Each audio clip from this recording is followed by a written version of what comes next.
by the fire service. Figures obtained by BBC Three Counties Radio show an electricity turbine in Bedford won't make a profit for more than 2 decades. The Borough Council spent £500,000 installing the Archimedes screw on the River Ouse. Lee Agnew has the details.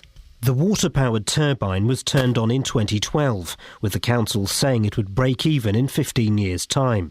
But the figures show that in 2013 it generated far less power than predicted. At the same rate, it will take more than 24 years to pay for itself, and that's if it doesn't go wrong. The man whose fall from a bridge over the M1 in Hertfordshire, which led to the death of a Good Samaritan who stopped to help, was suffering from depression, according to his family. 67-year-old Alan Trethaway from Watford fell from the parapet on Bucknell's Lane Bridge on the northbound carriageway between junctions 5 and 6 on Thursday morning. 71-year-old Spencer Bell stopped his car to help and was killed when he was struck by another vehicle. Luton North MP Kelvin Hopkins has written to Theresa May, the Home Secretary, urging her to introduce body-worn cameras for police officers. The so-called Leon's Law campaign started after the death of Leon Briggs in police custody in Luton last November. Mr Hopkins says he's hopeful of a positive response. I think going direct to the Home Secretary, asking the government to act now, shortcuts all of that. And much more effective way of dealing with things. And, I like to think my letter was reasonable and will actually be welcomed by the police as well as anybody else. Tributes have been paid to Philip Seymour Hoffman, the acclaimed actor who's died at the age of 46. He was found dead in his flat in New York. Police say they believe he took an overdose of drugs. Philip Seymour Hoffman won a Best Actor Oscar for the biopic Capote in 2005 and starred in numerous other films. The weather, cloudy and breezy, but dry, with some bright or sunny spells this afternoon and a high of 7 Celsius. And get the latest news and sport online at bbc.co.uk/Three Counties.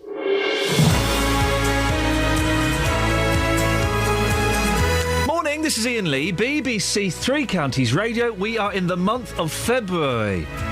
Who'd have thought it? Do you remember Christmas? A dim and distant memory from the past. Ah, that's nice. It's a nice ring. Members of the team are showing their rings off.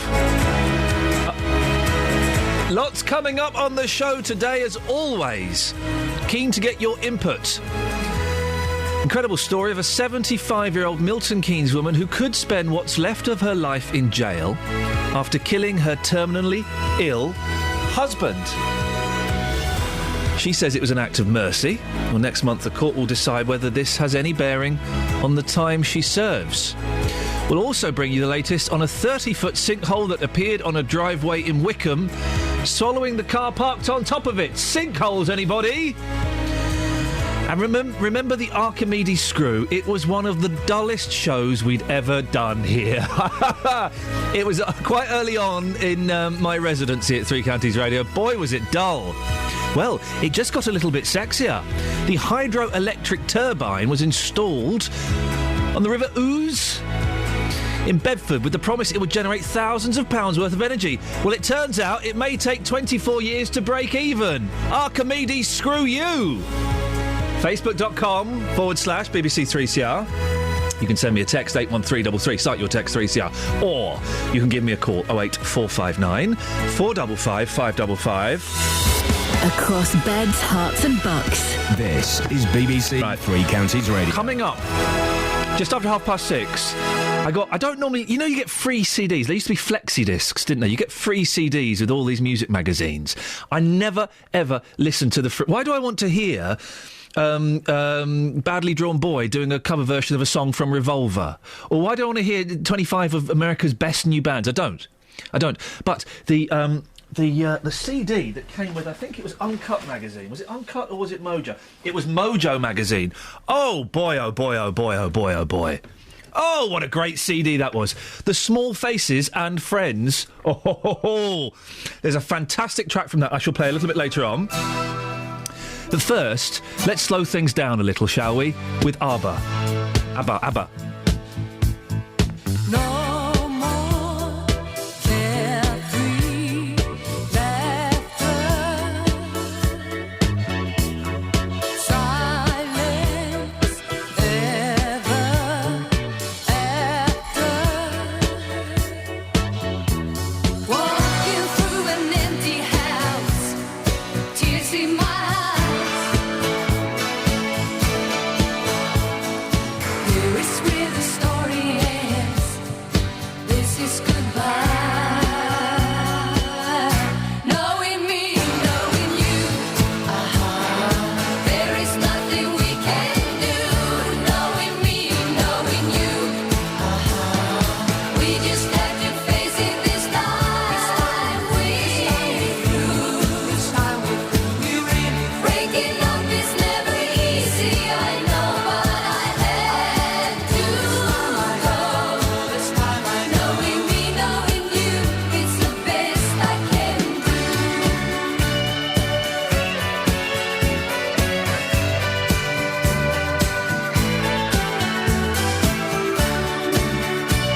this is Iain Lee, BBC Three Counties Radio. Why don't you give me a call? I'm feeling lonely. 08459 455 555. Lots to talk about, including the 30-foot sinkhole that appeared on a driveway in Wickham. Who are we sending down there, Catherine? Did we decide in the end? Tony Fisher. Hey, that's what you want, isn't it? Not only is your life a misery because your car has fallen into a hole just outside your house, there's a chance your house might implode.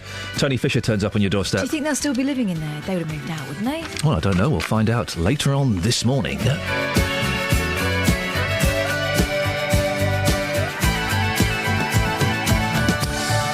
Now, here's a story. An elderly woman from Milton Keynes has pleaded guilty to murdering her husband. He was terminally ill. She says it was an act of mercy.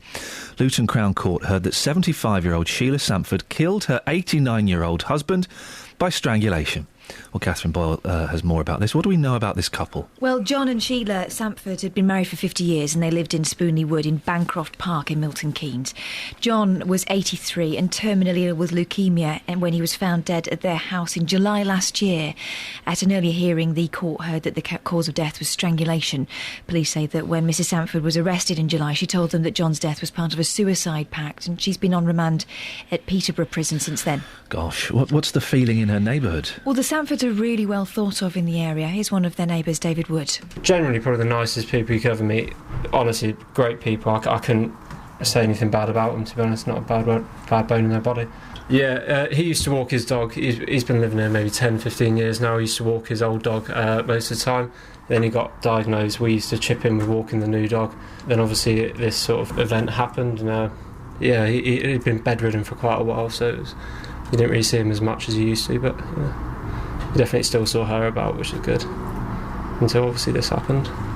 I think it's clear to anyone that kind of what's happened and why it's happened. Like I said, they've lived here maybe 10, 15 years, and again, we can't say a bad word about them. They're a great couple, really. Well, it's a very complicated and sad story. Sheila Samford has pleaded guilty, hasn't she? So what happens next? So the judge, Richard Foster, who was hearing the case at Luton Crown Court, said that although Sheila had entered the plea of guilty on the basis that the killing was an act of mercy, there would have to be a hearing, and that's going to happen next month, to determine whether that's in fact the case. After Sheila had entered her guilty plea to the charge of murdering her husband, Neil Moore, for the prosecution, said there was a basis to the plea and told the court, and I quote, "The issue that arises in this case is whether she believed the killing was an act of mercy." John Price, who was QC for the defence, said the only matter is whether he asked her to do what she then did to him. The judge said there'd have to be what's called a Newton hearing to determine the matter. And when is this going to take place? It's going to happen next month, 26th of February, in fact this month, in a day-long hearing at which Mrs Samford, who's currently being held at Peterborough, as we say, will give evidence, and she'll then be sentenced. Normally, a life sentence automatically follows for murder, but by deciding if Mrs Samford believed she was carrying out a mercy killing, this will determine the time she spends behind bars. Catherine, thank you very much. We'll see you in a little bit for the newspapers. It's a very sad story, isn't it? 08459 455 555 is the telephone number. If you want to give us a call, you can also send me a text, 81333. Start your text 3CR. Or you can go to Facebook, facebook.com/BBC 3CR. Right, this is Iain Lee, BBC Three Counties Radio. I'm Fuffing, is that a word? I'm fuffing slightly because I'm trying to find a song of appropriate length and appropriate sentiment. Oh, I tell you what, let's have this. You don't hear this very often, do you?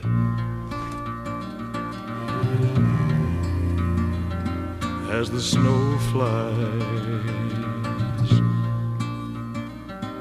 on a cold and grey Chicago morning, a poor little baby child is born in the ghetto. In the ghetto. And his mama cries, 'cause if there's one thing she don't need is another hungry mouth to feed in the ghetto.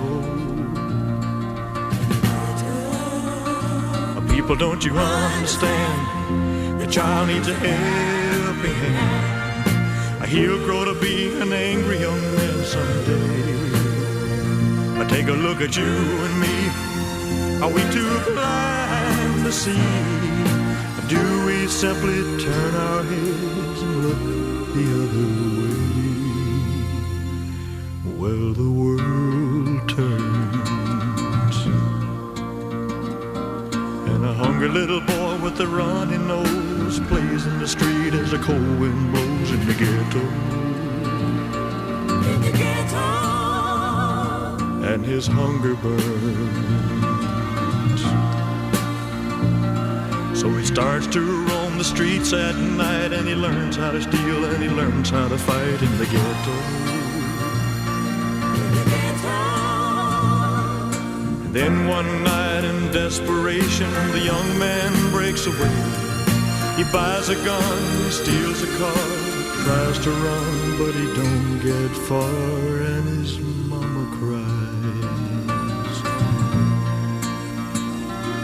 As a crowd gathers round, an angry young man face down in the street with a gun in his hand in the ghetto. And as her young man dies, on a cold and gray Chicago morning, another little baby child is born in the ghetto. And his mama cried.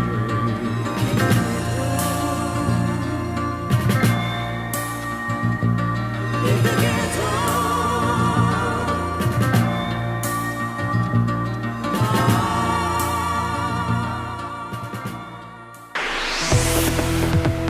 Travel news for beds, cards and bugs. BBC Three Counties Radio. Good morning. Starting in Watford, Lower High Street is closed between Sandham Way and Eastbury Road because it's flooded. And in Tiddington, Sandy Lane also closed because of problems with flooding. That's between the Oxford Road and Old London Road. I'm Alice Glossop, BBC Three Counties Radio. Where have you been? I was in Brussels. Oh, for goodness sakes. We didn't get an email about that or a note asking for permission. I'm terribly sorry. Naughty, Alice. That's not how it works. Have you got any more holidays or time off planned? I have not. Good. I don't want you to ever take any time off again, OK? Understood. Naughty, thank you. Deary me.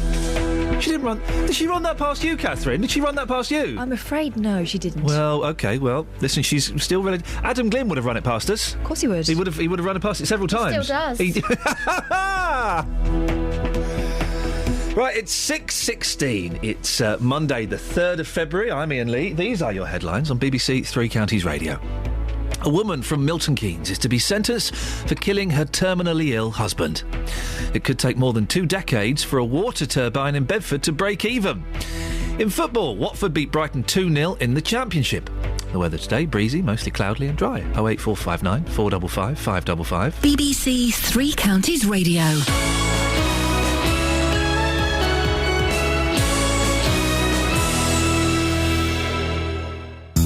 Every weekday morning from 9, the JVS Show. Well, whose fault is it that there are so many fat people in this country? It's a horrible word. Jonathan Vernon Smith. But why do you want to kind of tiptoe around the issue? People are people. People aren't fat just because they're big. Tackling your consumer problems. Over the last few months, I've been palmed off every few days. There are some absolute rogues out there in the car industry. Tim, I'm going to send Wayne in to you. Let's get some detail and we'll get this sorted out. The JVS Show, weekdays from 9, BBC Three Counties Radio. Can we stop arguing about... Catherine's made some madeleines. They're a nice little cake. And Tony Fisher, who's joined me in the studio for a very, very important important story, you were getting a little bit angry there with Catherine.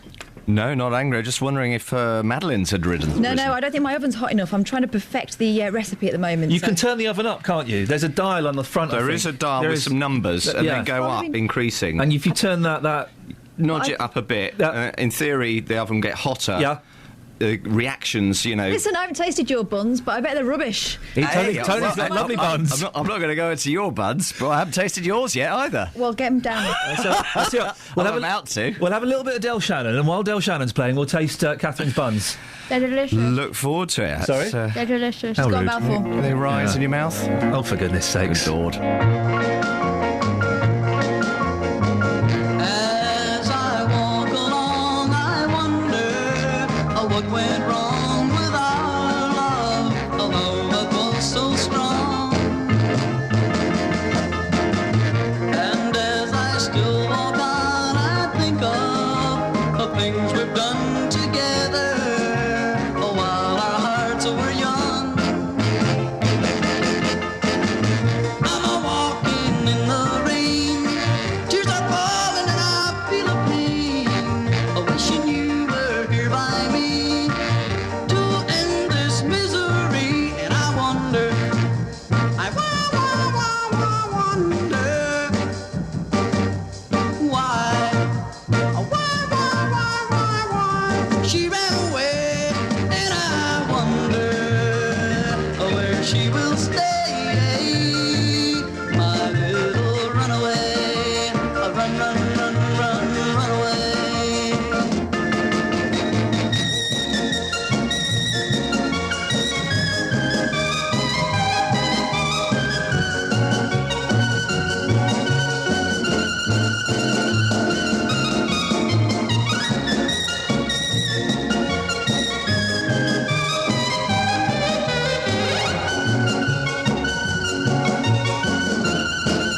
Right. We're finishing off Catherine's buns. What do you reckon, Tony? Not bad. All right, Mary Berry. Mary Berry, yes, eat your heart out. I'd rather eat Mary Berry's heart out than these cakes. That's a joke. I would not like to eat an old woman's heart. Do you know what? I love a bun in the morning, and actually, I'd rather have a bun than not a bun. Oh, so better than now is the summary. It's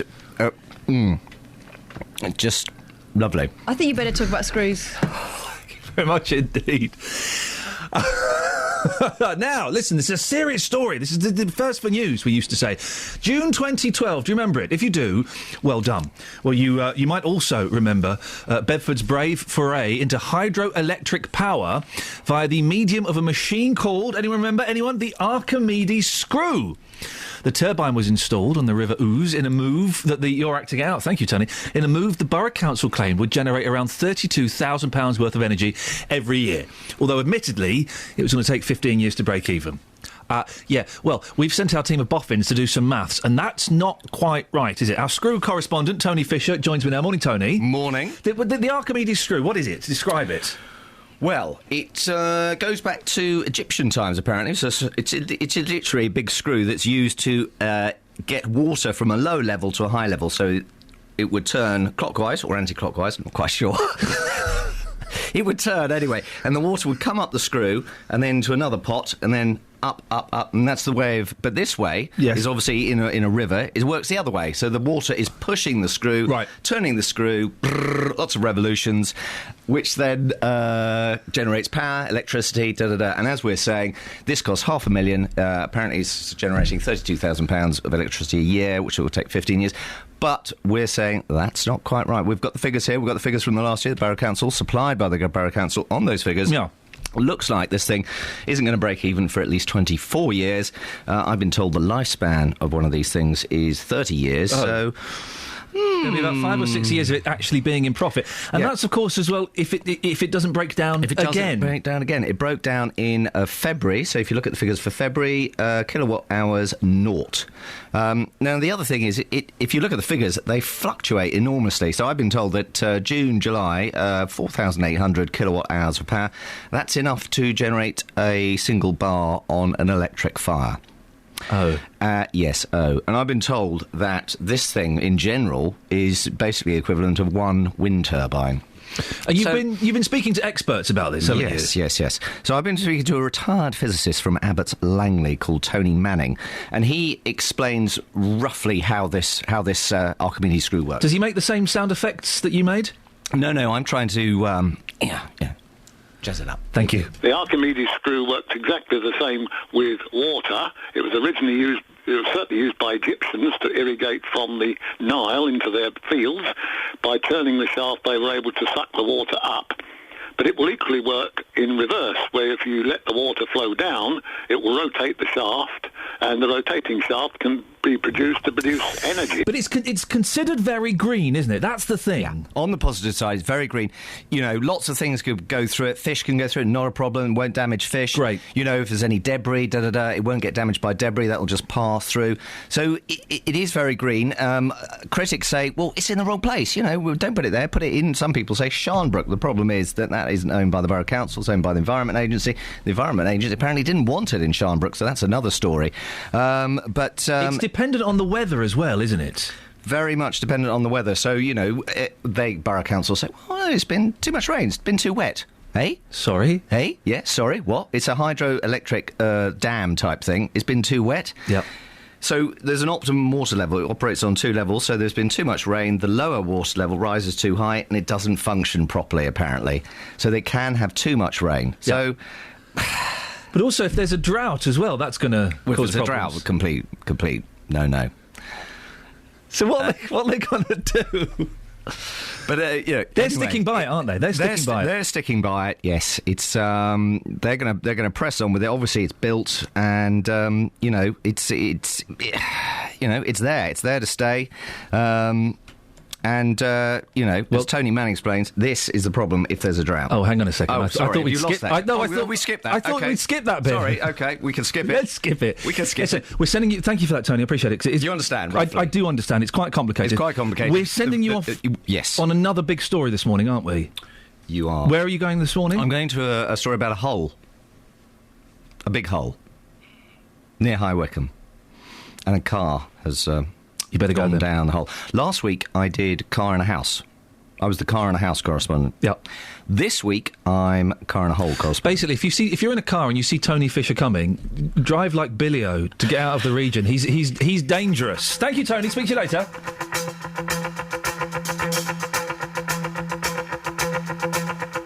Just like the white-winged dove sings a song, sounds like she's singing.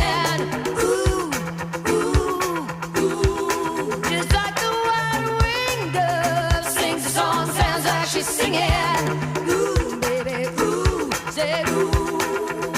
And the days go by like a strand in the wind, in the web that is blown. I begin again. Say to my friend, baby, nothing else matters. He was no more than a baby then.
BBC Three Counties Radio. Thank you, Tony Fisher, for your report on the Archimedes screw. Archimedes screw you, more like. Look forward to hearing your report on the High Wycombe hole. Right, 08459 455 555. Let's get the travel news now. Oh, hang on a second, I'm all over the shop. Let's have a bit more of this. Just like the white-winged dove. And let's a bit of this. Travel news for beds, cards and bugs. BBC Three Counties Radio. In Watford, Lower High Street is closed between Dalton Way and Eastbury Road because it's flooded. And on public transport, we've got some problems this morning. First Capital Connect have buses replacing trains between Stevenage and Welwyn Garden City. Also, some trains running via Hertford North there because of overrunning engineering works. It's also causing possible delays on First Hull trains and Grand Central.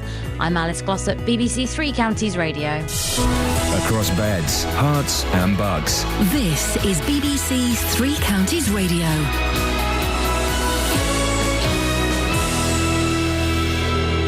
It's 6:30, I'm Jane Killick. A 75-year-old woman from Milton Keynes is awaiting sentence for murdering her terminally ill husband in an apparent mercy killing.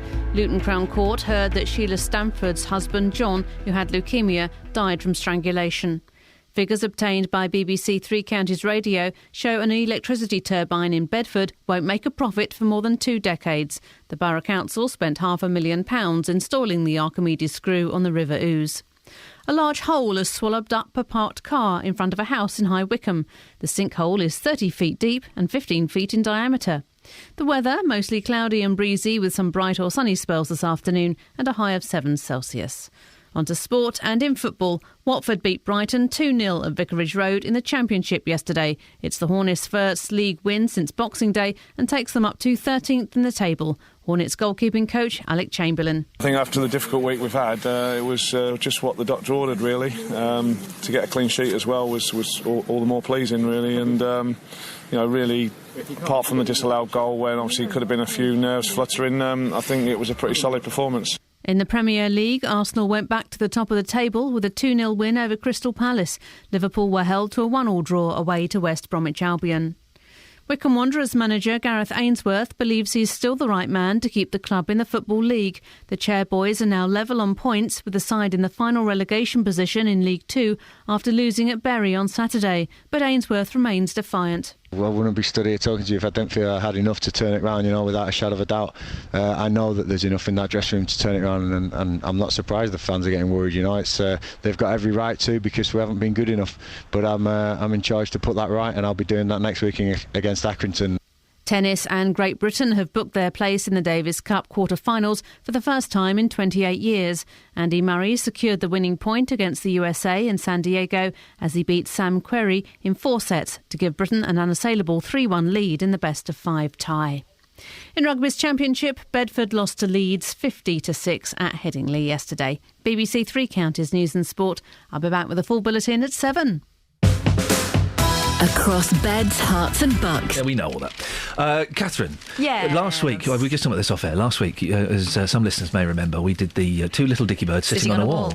And we did it to Justin Dealey, a man in his mid to late 30s, early 40s, and it blew his tiny little mind, didn't it? His mind was blown by it. It was as if he'd seen David Blaine in action. For those who don't know, it's little kids' nursery rhyme. You have 2 bits of paper, one on each finger, and you make one disappear, the other one disappear, then you make them come back. Yeah. Okay? And I thought he was doing a little bit of hilarious on-air bants until we turned the microphones off. He went, "Seriously, man, how did you do that?" And then all Friday, how did you do that? Do you stick it to your head? What did you go? Well, you told him you stick it to the back of your head and then re-stick it. I did. He said, and he keeps saying, I want to do that down the pub. Don't do that down the pub, Justin. You will get a glass in your face. But I did it to my 2-year-old. My 2-year-old was having a bath last night. It was just me and him, and I thought, right, let's have some fun. So I did the 2 little dicky birds, and he was impressed, and he was amazed. Yeah. But not as impressed and amazed as Justin Dealey was. I don't think anyone has a sense of wonder when it comes to special powers and the unexplained. No. It's Justin. Bless him. You did it for your girls. Yes, I did. And my eldest, who's 5, went, "Oh, that's a trick."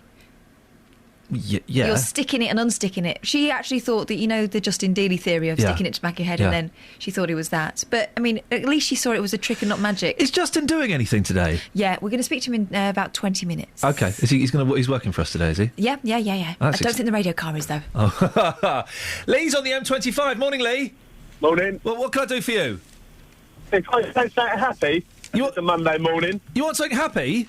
Yeah. Like what? Like Remember My Life, Sammy Davis Jr.? No. Yeah, come on. No. Why? Oh, go on then. All right.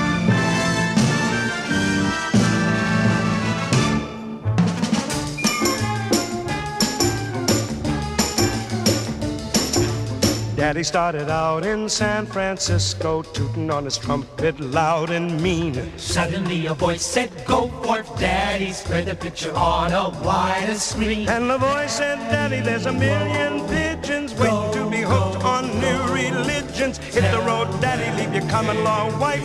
Spread the religion of the rhythm of life. And the rhythm of life is a powerful beat. Puts a tingle in your fingers and a tingle in your feet. Rhythm in your bedroom, rhythm in the street. Yes, the rhythm of life is a powerful beat. To feel the rhythm of life, to feel the powerful beat. to feel the tingle in your fingers, to feel the tumble in your feet. Daddy, go, go, go, go. Tell them Daddy spread the gospel in Milwaukee, took his walkie-talkie to Rocky Ridge. Blew his way to Canton, then to Scranton, till he landed under the Manhattan Bridge. Daddy was a new sensation, got himself a congregation, built up quite an operation down below. With the Pied Piper blowing while the muscatel was flowing, all the cats were go-go-going. Down below. Daddy was a new sensation, got his own congregation. With the Pied Piper operation down below. Daddy with a Pied Piper blowing while the muscatel was flowing, all the cats were go-go-going down below. Flip your wings and fly to Daddy. Flip your wings and fly to Daddy. Flip your wings and fly to Daddy. Fly, fly, fly to Daddy. Take a dive and swim to Daddy. Take a dive and swim to Daddy.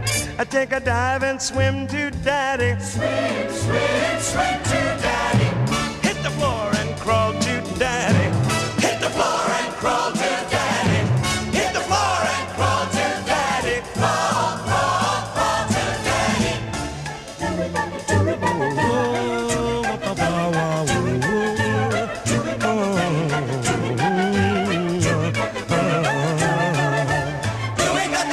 We get the idea. There we go. It's a happy song from. We don't do requests, but a happy song from. Hey, Kelly Betts.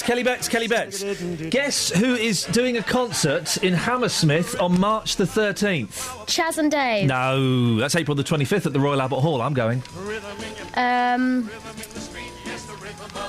The Singing Nun. No, she's dead. Oh. Killed herself. Just after she wrote that hit. No, it was. I think it was later in the 70s. I don't know the full story about the Singing Nun. Someone will give us a call and let us know. The Remaining Monkeys. No. Am I close? No. Shall I give you a clue? Yes. Right. In 1969, he recorded. Is he really? Sugar Man is playing at the Hammersmith Odeon. No way. And he's playing on Thursday, the 13th of March, and that's the day that I fly out to New York City, America. So, but he's playing in Bournemouth a few nights before. I might go to Bournemouth and see Sugar Man Rodriguez. Yes. Or me and Kath could go on your behalf. That would be awesome. That's all right. I'm busy. When is it? You'd like it. No, I wouldn't. Why would you not like I'd it? like it. You'd like it. Me and Tony Fisher will go. Yeah. We've been wanting a date for ages. Hey, can I play? Listen, forget talking. Are you still going, by the way? No, it's just Milking it, isn't it? Can I play you? Can I play you a really good song? Well, can you? Well, can I? Listen, I've not been able to stop playing this song all weekend when I got it with the free. It's the free It's not disc. from All Aboard. It's not Bum Diddy Bum, is it? But it's not. Goodness gracious me. No. On the front of Mojo magazine, there's a free CD, Small Faces and Friends. Okay. Nice. I thought I'd have a little listen to that. And there's a great song in it. There's a song by Amen Corner, which is now my youngest favourite song. Hello, Susie. We had to listen to it 20 times in the car. But there's this brilliant song. It's a song written by the Small Faces. They're playing it. Yeah. Sung by P.P. Arnold. It's one of the great lost soul songs of all time. Would you like to listen? Yes, please. OK, let me just make sure I've got this set up. Here we go. Right. Can you introduce it like it's Radio 2? OK. I don't really listen to Radio 2. Are they up and bubbly or are they down? You know Ken Bruce. Okay. You know the sort. Well, this is a great song here for... Is he Scottish? Yes! Andy Murray. He is Scottish, though. Yeah, he is. OK, well, that's round one of Popmaster. We'll come back to round two after we've had a wee bit of Pippi Arnold and the Small Faces.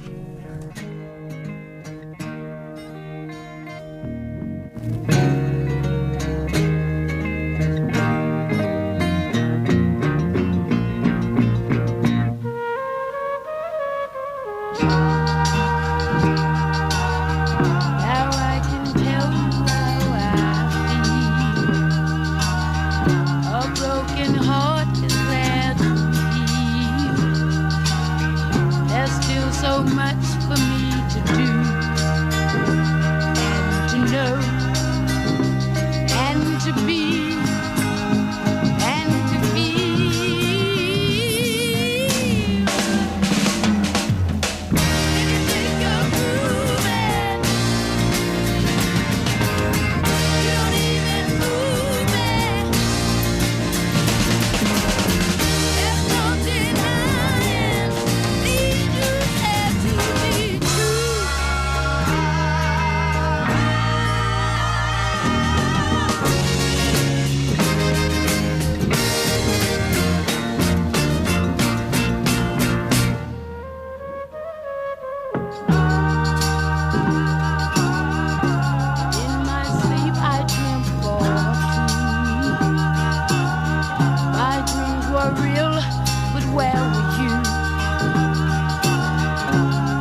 hate my music. Oh, I don't hate your music. Well, you're a mum. Let's go to someone who is not a mum yet. Kelly Betts, your thoughts on P.P. Arnold and the Small Faces.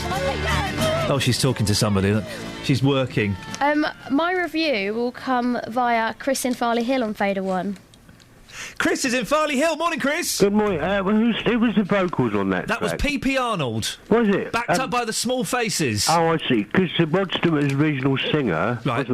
Well, they were called the Faces later with Steve Marriott. No, well, they were the Small Faces with Steve Marriott. Oh, was it the other way around? And then they became the Faces with Rod Stewart. Oh, did they? Yeah, did you like it? I did like that, Try yeah. and tell Catherine Boyle why it's such a good song, because she's been... I don't dislike it. She's been a right grumpy pants this morning. No. I'm trying to find some news in the papers, because I thought that was the point of this section. It's a bit soul-y, isn't it? It's a little bit soul-y, isn't it? Yeah, that one before that, I didn't like. That was too early for that one. Yeah. Catherine's been a bit soul-y this morning. I got it the wrong way round then, because... later on they just called them the Faces, didn't they? They sacked off Steve Marriott and and Rod Stewart came and took over. And then he went on to better things. Well, Chris, I've got to cut you off just because we're eating into Catherine's airtime. Okay, I'm blacklisted anyway. There we go. What did he say? Blacklisted. Blacklisted. He's not. He's not blacklisted. Not from here. He's not. He's a welcome friend of the show. The clue's in your presence on the air. Yeah. Now, Catherine, the reason I'm playing so many songs is because music is the food of life. But there's not much in the news either, Really is there? isn't. There's all kinds of filler. Like watching a romantic film with your partner can be as effective as marriage counselling for saving your relationship. No, it can't. What, we want to watch. We should watch Made in Manhattan, should we? That's going to make everything all right. It doesn't. Not even You've Got Mail can save that. No. Cosmetic surgery is in fashion again as the economy bounces back, according to latest figures, probably from a clinic. Amanda Holden's put some product in her hair. Yeah. I mean, that is the news. That's on one of the front There's pages. a whole page on the Daily Express about how slicking back your hair. I mean, that's what my hair looks like when I've not washed it. Exactly, manky. Turns out I look really young when it's like that. Council told me to stop my war against menace of drugs at flat. This is an interesting one. A good neighbour's been ordered to take down a wall of shame that highlighted drug-taking and antisocial behaviour in her block of flats. This is in Hull. She put up images showing discarded needles and abandoned drugs paraphernalia because the police wouldn't pay any attention to her complaints. Yeah. And instead, she's being pursued for putting up the signs. Hang on a second. So instead of them pursuing the people who are doing all the naughty things and leaving the debris, they're having a go at her for pointing it out. Yep. For highlighting their inadequacies. Yep, this is it. Laura Carr, City Neighbourhoods and Housing Manager, said the Neighbourhood Nuisance Team Area Team Housing Service in Humberside Police have met with the chair of the Residents Association to work together to tackle antisocial behaviour. Oh. And that's it. That's all there is in the papers. There's now. That's kind of it. Gloria Hunniford talking about a scandal of care costs help kept back by red tape. I drank turtle blood to survive the trauma of 60 months adrift at sea. That's not Gloria Hunniford, that's someone else. That's Catherine Boyle. That's the Catherine Boyle story. It's the title of her forthcoming autobiography. And the picture of the hole in High Wycombe. Where we've sent Tony Fisher. Mm-hmm. It's got a Volkswagen Lupo in it. It could make things worse if Tony Fisher goes down there. Wow. So the only reason I was keeping it brief, because there ain't nothing in the news. A third of people aged over 50 make love less than once a year, a study revealed yesterday. And only a fifth of this age group say they're satisfied with their sex lives. Morning, everyone. Travel news for beds, cards and bugs. BBC Three Counties Radio. Starting with the speed sensors, things looking very slow on the A1M southbound. That's through the Stevenage junctions 8 to 7. And in Bricketwood, the North Orbital looking heavy at the M25 junction 21A roundabout. In Watford, Lower High Street is closed between Dalton Way and Eastbury Road because it's flooded. And on public transport, there's no reported problems. I'm Alice Glossop, BBC Three Counties Radio. Thank you, Alice. 6:46. It's Monday, the 3rd of February. I'm Iain Lee. These are your headlines on BBC Three Counties Radio. A woman from Milton Keynes is to be sentenced for killing her terminally ill husband. It could take more than 2 decades for a water turbine in Bedford to break even. And in football, Watford beat Brighton 2-0 in the Championship last night in the game of football. Let's get the weather now. Here's Elizabeth Rizzini. Beds, Herts and Bucks weather. BBC Three Counties Radio. Hello, very good morning to you. There's more rain in the forecast, I'm afraid, for the rest of the week. It's still looking pretty unsettled, so no let up there. But for today, it's actually looking dry. Now, I think we will see a nice bright start to the day, but gradually clouding over. The wind is going to really pick up. It's a strong southerly to southeasterly today, and it's going to feel quite windy. I think it could feel quite chilly in that wind at times as well, but at least it's going to help to break up the clouds somewhat. So some spells of brightness, some spells of sunshine too as we head into the afternoon, and staying dry all day as well. Top temperatures today of up to 7 or 8 degrees Celsius across the 3 counties, which of course is 46 in Fahrenheit. Now, as we head into this evening's rush hour, I think into western areas of Buckinghamshire, we'll start to get a few outbreaks of just light rain at first, a few outbreaks here and there, gradually moving its way eastwards through the course of the evening. We could just see the odd heavy burst at times, but I think most of this rain is going to be fairly light and patchy, and it will clear off through the course of the evening, leaving behind it some colder air, so quite a chilly start to the day tomorrow, and you'll want to watch out for a few icy stretches, perhaps particularly in the more sheltered spots as we head into tomorrow morning. Lows tonight of around 2 or 3 degrees in the rural spots, so quite chilly really. And then tomorrow, staying dry during the daylight hours, the wind picking up though, and some strong winds and some really quite heavy rain on Tuesday night into Wednesday, so yeah, looking quite unsettled for the rest of the week. Some blustery showers thereafter. In that's the forecast. On Inside Out for the East of England, we investigate if rabies could return to our shores. If the disease managed to get into, I don't know, the wild fox population, the consequences don't bear thinking about. As Scroby Sands wind farm reaches its 10th birthday, we look at the numbers. Is it cost-effective power? And the inspirational story of a pianist from Essex wowing audiences worldwide, despite having only one hand. Revealing the stories that matter. Inside Out for the East of England. With me, David Whiteley. Tonight, 7:30 on BBC One. It's Justin by the sea. Hang on a second. Let's open Justin's fader again. Can I have some ice cream, please? You're such a plum. Where are you, Just? Good morning, boss. I'm in Luton. My Woody is now working again. Fantastic. Does it sound good? It sounds wonderful. Lovely. Did you have a good weekend? Yes, it was very good, thank you. Yeah, you look a little bit tired today. Yeah, heavy weekend. Yeah. It was heavy, yeah. Hardcore? Yes, very, yes. Working with you again. Catherine... Thank you. Catherine's got a little mish for you. Okay. Right, I want you to go out and ask people about men in particular about what they'd have done. Okay. Men fueling surge in cosmetic surgery. More women than ever before, are having plastic surgery, figures published today show, and men are fueling the surge in demand with requests to get rid of man boobs by up to a quarter last year. Plastic surgeons say they believe that an improving economy has given people the confidence to splash out on the expensive procedures. It looks like men are going for lipo, man boob reduction. I think that's called a gynomasty. Okay. Eyelid surgery and nose jobs. See, men are really getting into this, aren't they? Who was that guy on Celebrity Big Brother about, 3 or 4 years ago? And he had surgery to have a six-pack. He was actually quite overweight, but he paid thousands of pounds to have a six-pack. Do you remember that? It was like a stuck-on washboard, wasn't it? It was incredible to look at. Who was it? Wow, what is that? Who was it? I've forgotten. I think he was a journalist. He was a journalist, a showbiz journalist. I think he might have even been American. But so, yeah, literally, he paid thousands of pounds to turn his flab into a six-pack. Would you get anything done, Just? Not at the moment, no. Maybe... It's looking too good at the moment. You don't want to mess with that. Maybe some eye surgery in a few years' time. All in the eyes. No, never. You don't want to look permanently surprised. There's nothing more that gives it away. Yeah, like that. Yeah. Just go and find out what the men of Luton will do, please. Absolutely. Cheers, my dears. Thank you very much indeed. I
secret it must stay, and you don't know how hard to bear is this one-way love affair. For it breaks my heart to be in love when you don't know. I would tell you if I believed that you might care someday, but until then I'll never give this away. So a secret it must stay, and you don't know how hard to bear is this one-way love affair. For it breaks my heart to be in love when you don't know. It's a crime, okay? Yeah, some kids are leaving school and they can't read, they can't write. What's more of a crime is that some people are leaving school and they do not know who Helen Shapiro is. That, dear listener, is criminal. That is Broken Britain. Now, there have been further developments in the story that we brought you on Friday about alleged packing out of membership of the Labour Party in Luton. Well, our political reporter Paul Scoynes can bring us the latest. Paul, just remind the people who may have missed Friday what this packing out is. Well, Ian, the allegations are that some individuals in the party in Luton have recruited lots of people, family, friends to the party within a very short space of time with the intention, really, I suppose, of being able to pretty much choose who gets through in those candidate selections. That's the allegation. The suggestions are that it's happened in a number of wards by some over a long period of time, in some cases decades. And, you know, the stats that I've seen from internal Labour Party documents suggest that in some places membership rocketed by 400% in some areas in a very short space of time. So that's the crux of what it is alleged to have been doing. On Friday, we spoke to two Labour MPs, Gavin Shuker and Kelvin Hopkins, and Mr Hopkins in particular was they were both furious, but Kelvin Hopkins said he was going to write to the General Secretary of the party. Yeah, both are very concerned, not least because this potentially has an impact on their own candidacies, because indeed it's the same process which chooses the MPs or the selected, MPs who will go forward to fight the general election. And Mr. Shuker made the allegation that it has happened, or the result of his selection, which was very narrow, was influenced unduly by this practice. That's the allegations he's been made. Now, I should say that since we spoke to the MPs on Friday, there has been a rather sizable development insofar that the National Party has started an investigation into these claims. I understand that is at, quote, the highest level. We heard on Friday that Kelvin Hopkins was writing to the General Secretary about this, the General Secretary of the party, Iain McNicol, and we understand now that that begins today. An investigation, very short notice, has been called. It's going to last 1 week, I believe, and will, I'm told, deliver a verdict by Friday. That's interesting, because when we spoke to, was it the East of England Labour Party, they said there's nothing happening. They're happy with everything the way it is. Yeah, the party in that region, which covers Luton, said that the Labour Party is determined to ensure that every Labour candidate is selected in an open, transparent and fair way. They said in a statement they are satisfied that all our selections are being carried out properly, and any suggestion otherwise are wrong. Well, we read that at about 6 o'clock on Friday morning. By 6 o'clock on Friday evening, we understand that the party had already agreed to begin this investigation. So a very quick turnaround, and clearly it is, looking like some parts of the party believe there's a problem, whereas others don't think that there is. Others deny that this is happening, and so there's no proof for that. So it will be very interesting to see by the end of the week what will happen, and whether or not this will indeed, be proven to be true. I was going to ask, what can they do? Because it's not illegal, is it?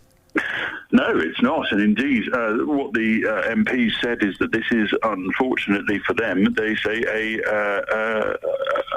sort of revealing how the party's rules aren't, they say, fit for purpose. It is entirely normal, indeed, for people to recruit friends and family, but what they're saying is this is happening on an industrial scale, and actually there are people being signed up to the party who don't share the values, who don't necessarily even realise they're being signed up to the party, purely with the intention of being able to be used in this way, come selection time. And I should add, Iain, as well, this actually is also been alleged to have contributed to the deselection of another sitting councillor in Luton yesterday.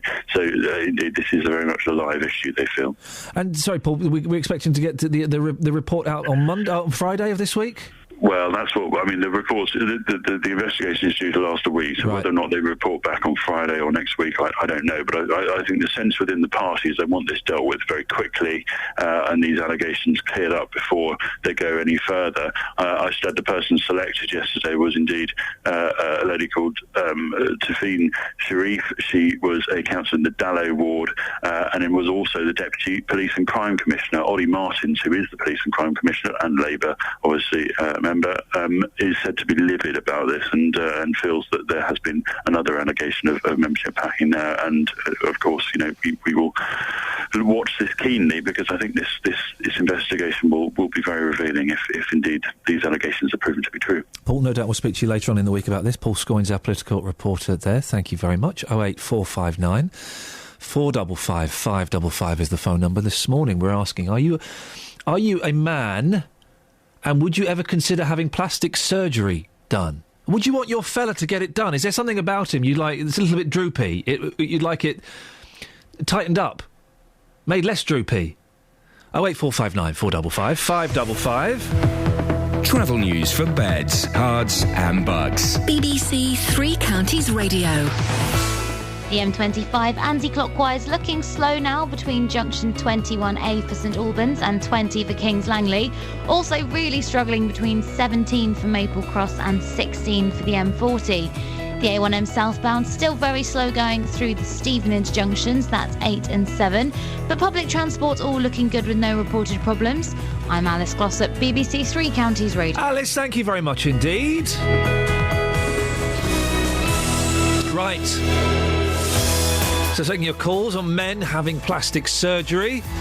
And also we'll have the latest on the incredibly complicated and sad story of an elderly woman who strangled her husband, saying it was a suicide pact. Local and vocal across beds, hearts and bucks. This is BBC Three Counties Radio.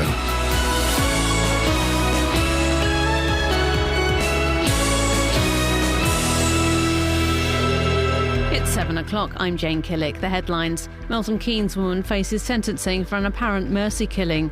Labour Party steps in to investigate membership packing in Luton, and 30-foot hole appears outside a house in Buckinghamshire. BBC Three Counties Radio. A 75-year-old woman from Milton Keynes is awaiting sentence for murdering her terminally ill husband in an apparent mercy killing.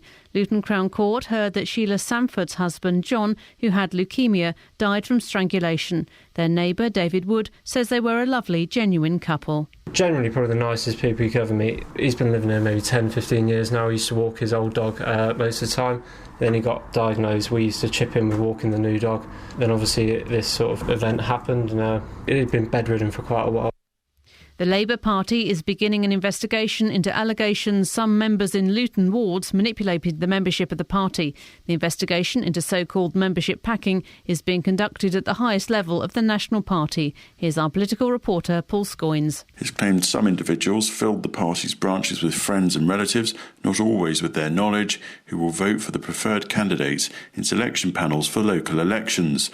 Whilst the allegations were denied last week, we now know the National Party's General Secretary Iain McNicol has begun an investigation into the claims. Another sitting councillor lost her nomination in the Dallow ward yesterday amid further claims of membership packing. The man whose fall from a bridge over the M1 in Hertfordshire led to the death of a Good Samaritan who stopped to help was suffering from depression, according to his family. 67-year-old Alan Trewethway from Watford fell from the parapet on Bucknell's Lane Bridge on the northbound carriageway between junctions 5 and 6 on Thursday morning. 71-year-old Spencer Bell stopped his car to help and was killed when he was struck by another vehicle. Figures obtained by BBC Three Counties Radio show an electricity turbine in Bedford won't make a profit for more than 2 decades. The Borough Council spent £500,000 installing the Archimedes screw on the River Ouse. Lee Agnew has the details. The water-powered turbine was turned on in 2012, with the council saying it would break even in 15 years' time. But the figures show that in 2013 it generated far less power than predicted. At the same rate, it will take more than 24 years to pay for itself, and that's if it doesn't go wrong. A massive hole has appeared in a driveway in front of a house in High Wycombe and swallowed up a car. The hole is 30 feet deep and 15 feet wide. The fire service cordoned off the area at Main Road in Walters Ash after they were called yesterday morning. It's been reported to the Wycombe District Council Service. In football, Watford got their first championship win since December with a goal either side of half-time against Brighton yesterday at Vicarage Road. The 2-0 victory takes the Hornets up to 13th. The weather, cloudy and breezy, but dry with some bright or sunny spells this afternoon and a high of 7 Celsius. And get the latest news and sport online at bbc.co.uk/3 counties. Thank you, Jane.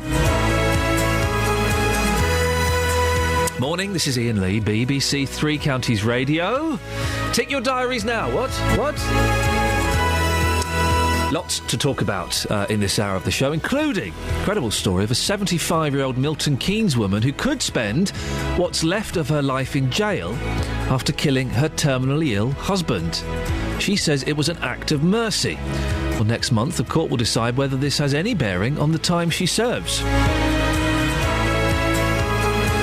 We heard in the news there about the 30-foot sinkhole that appeared on a driveway near Wycombe, swallowing the car that was parked on top of it.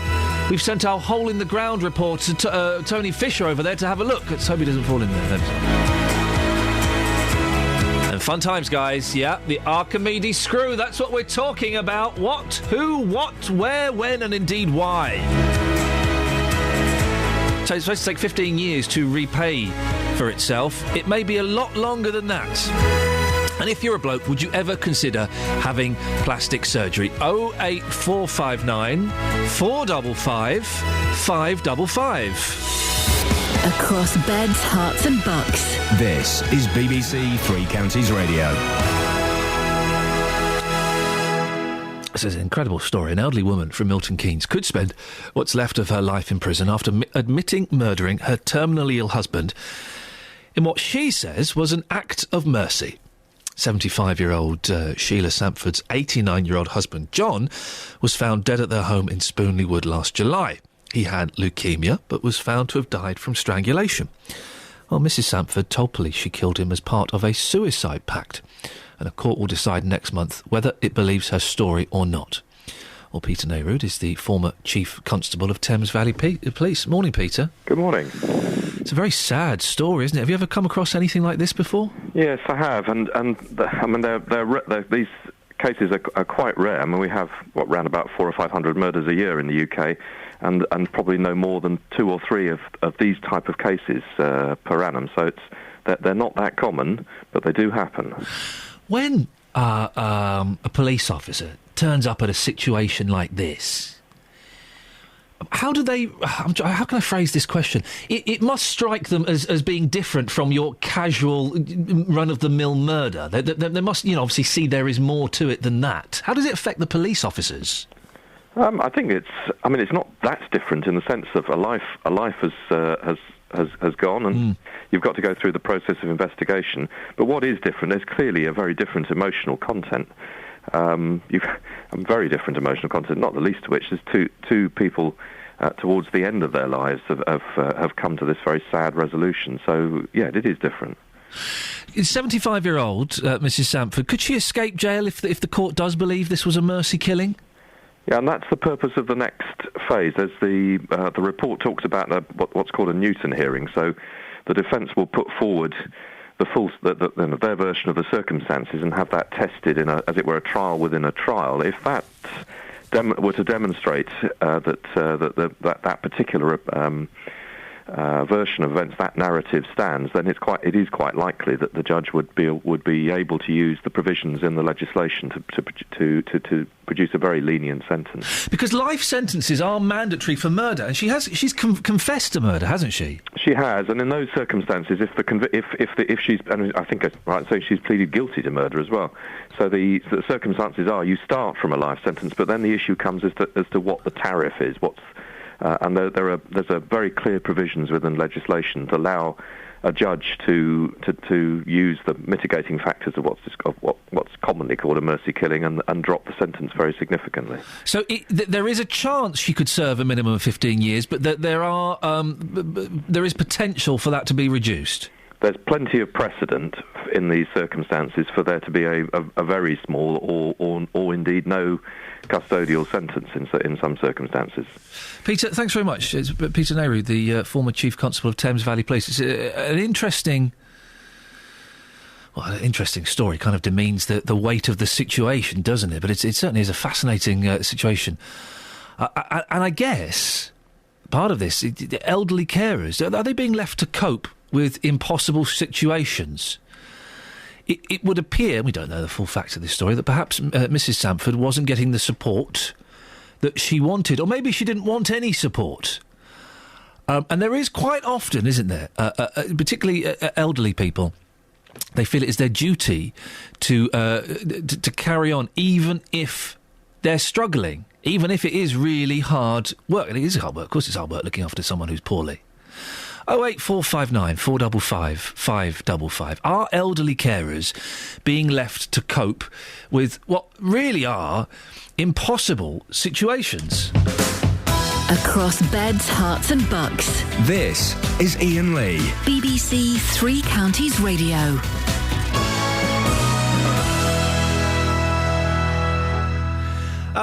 No. But, well, if you want, it is sad news about Philip Seymour Hoffman. It's all over the national news this morning about Philip Seymour Hoffman. A lot of people may not think they're aware of his work, but he was a really well-respected actor. He was in he was in Boogie Nights. Boogie Nights. He was in Schenectady, New York, which I've just ordered on DVD, which is the most mental film. He was in the what's that film I'm doing? A flaming arrow. I'm firing a flaming. The Hunger Games. Oh yes. He was in the Hunger Games, I think. He did lots of kind of the mainstream. I think he was in Mission Impossible 3, and then he did lots of very arty, farty films. He's an excellent actor, and he died. It would surprise a lot of people that someone that successful can be have a heroin problem. Yeah, massive. I didn't realise he had a heroin problem. Turns out it was massive. Turns out he's been in rehab when he was, I think, 22. He's been clean for about 23 years, and then apparently last year he moved out of his family home and got back on the junk, and that's what's going. Another thing I found slightly distressing. He was only 6 years older than me. I always thought he was in his 50s. Well, he looks a lot older than He looks a lot older. It's a very sad loss. Some people will be thinking, hey, it's just some junkie. Well, it don't matter. But I think it's very sad. He's obviously tortured by by demons. And he always... the films that I've seen... Have you seen... There's a film called Happiness. He's in a film called Happiness. And he's not in it very much, I've not seen it for years. But when he's on the screen, he just steals everything. He's in Magnolia as well. Have you seen that? I don't think I have. Oh, Magnolia! It's the good Tom Cruise film. Oh, is it? Yeah, respect. If you've seen the film, you know the quote. Respect that. He's talking about his Winkle. He is. We can give us a call about that. 08459 455 555. Let's have a look at the front pages of them newspapers, shall we? The Daily Telegraph. Flood chief. Should we protect the town or the country? Oh, the town, please. Can we protect the town, please? Because I live in a town. There's no bottomless... Oh, hang on a minute. Can't we protect everybody in this country? We have to choose, do we? There is no bottomless purse of money, says Lord Smith, and difficult choices have to be made about where our funds are spent. Well, hang on a second. Surely our funds should be spent where there are people. Britain must decide whether to protect town or country from flooding because it can't afford to protect both. That's brilliant! The chairman of the Environment Agency says today. In an article for the Daily Telegraph, Lord Smith of Finsbury says the country must make difficult choices about which areas it wants to defend because, quote, there is no bottomless purse, unquote. Lord Smith's comments follow a week in which the Environment Agency was criticised for its reaction to the floods in the Somerset levels. Here we go. Maybe we can send Justin out on this a bit later on as well, once he's done plastic surgery for men. Country versus towns, which one do we keep? Which one do we keep? According to the Environment Agency, we can't keep have both. it all. There's not a bottomless purse. We can't protect everybody in this country. So, towns or country, which one do we keep, which one do we get rid of? I'm kind of with you where the people are. Yeah, towns, isn't it? I like the countryside, but if it's a toss-up between some fields or people's homes... But it's not just fields, is it, though? Because those fields are feeding your children. Yes. So what now? But they will have been flooded before. Kelly Betts has got something to say. I'm not sure That big hole from High Wycombe is on the news. On the actual telly news. Don't tell people to turn the telly on. It's got a picture and everything. Yeah, no. We've just lost all 7 listeners. We all have pictures. They can't hear us. We'll have Tony Fisher painting pictures with words. They're back, and they've brought a friend. 8. We've got 8. 08459. We'll get Justin Is a bit later on if you can. 08459 455 555. We can't protect the town and the country, so which one do we keep? Town or country? I like that. That's incredible if that's what they're saying. The Guardian. Number 10 dragged into Ofsted row. Then there's Philip Seymour Hoffman. Dearie me. The Times. Riding the wave. Surfers and kayakers take full advantage of the Severn Bore yesterday as it surges past Newnham in Gloucestershire. So there's a big wave. Divorce reforms to give prenups legal standing. Oh, here we go. Turns out there's loads in the papers. I just hadn't looked. I hadn't opened my eyes. Prenuptial agreements will be enshrined in law under plans to shake up Britain's divorce industry and reduce the number of damaging court battles between former partners. More than 250,000 couples a year will be given the chance to secure legally binding settlements before they take their vows, as the country's leading law reform watchdog rewrites the rules on how money and property should be shared after marital breakdown. Boom. The Independent A-level course is closed as Gove cuts £100 million. And there's another picture of Philip Seymour Hoffman. The Daily Mail, Philip Seymour Hoffman. And how food giants woo ministers. The food industry lobby has been given unprecedented access to the heart of government, a Daily Mail investigation has found. Fast food companies, supermarkets, restaurant chains and chocolate and fizzy drink firms have had dozens of meetings with ministers. McDonald's, Mars, Pepsi's, Nando's and Tesco, I'm feeling hungry and thirsty now, are among firms invited to ministerial meetings since the 2010 election. Nando's, excellent restaurant. Pepsi, excellent drink. Why would you invite them to ministerial meetings? What, you're hoping to get a free Nando's card or something? Is it because they've got a lot of money?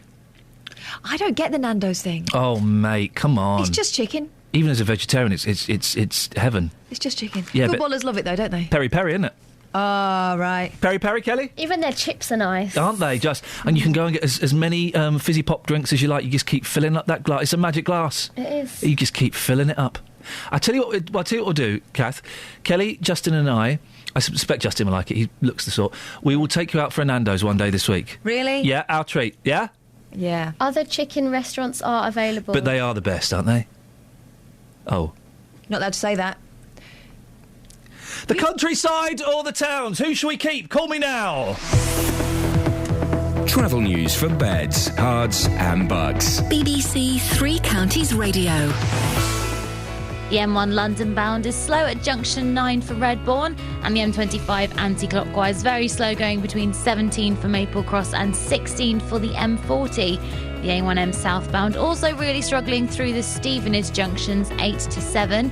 But in Watford, Lower High Street has been reopened after earlier flooding. Public transport has no reported problems. I'm Alice Bossop, BBC Three Counties Radio. Alice, thank you very much indeed. Sorry for breathing heavily through that report. I didn't realise my microphone was open and I was sighing at the woes of life. 7:15, it's Monday the 3rd of February. I'm Iain Lee. These are your headlines on BBC Three Counties Radio. A woman from Milton Keynes is to be sentenced for killing her terminally ill husband. It could take more than 2 decades for a water turbine in Bedford to make back its costs. In football, Watford beat Brighton 2-0 in the Championship. Yay! The weather, breezy, mostly cloudy and dry. Coming up, your calls. If you're a bloke, would you ever have plastic surgery? And according to the Environment Agency, we can only save one. So which one is it? The country or the towns? 08459 455 555. BBC Three Counties Radio.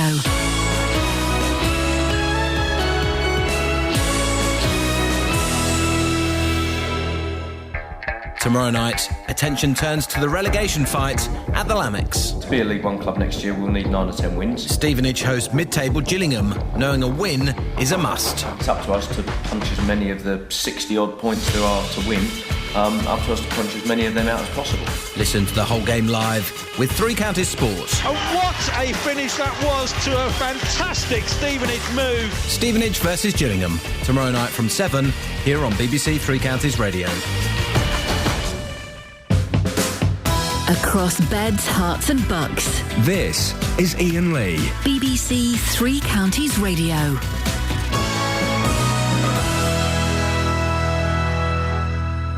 Ah dear, I wonder, Tony Fisher is on his way to the High Wycombe Hole, as it's being called. Imagine how terrifying that would be, Catherine. Right, Yes. You look out of your... Where's the car gone? Where's the Lupo?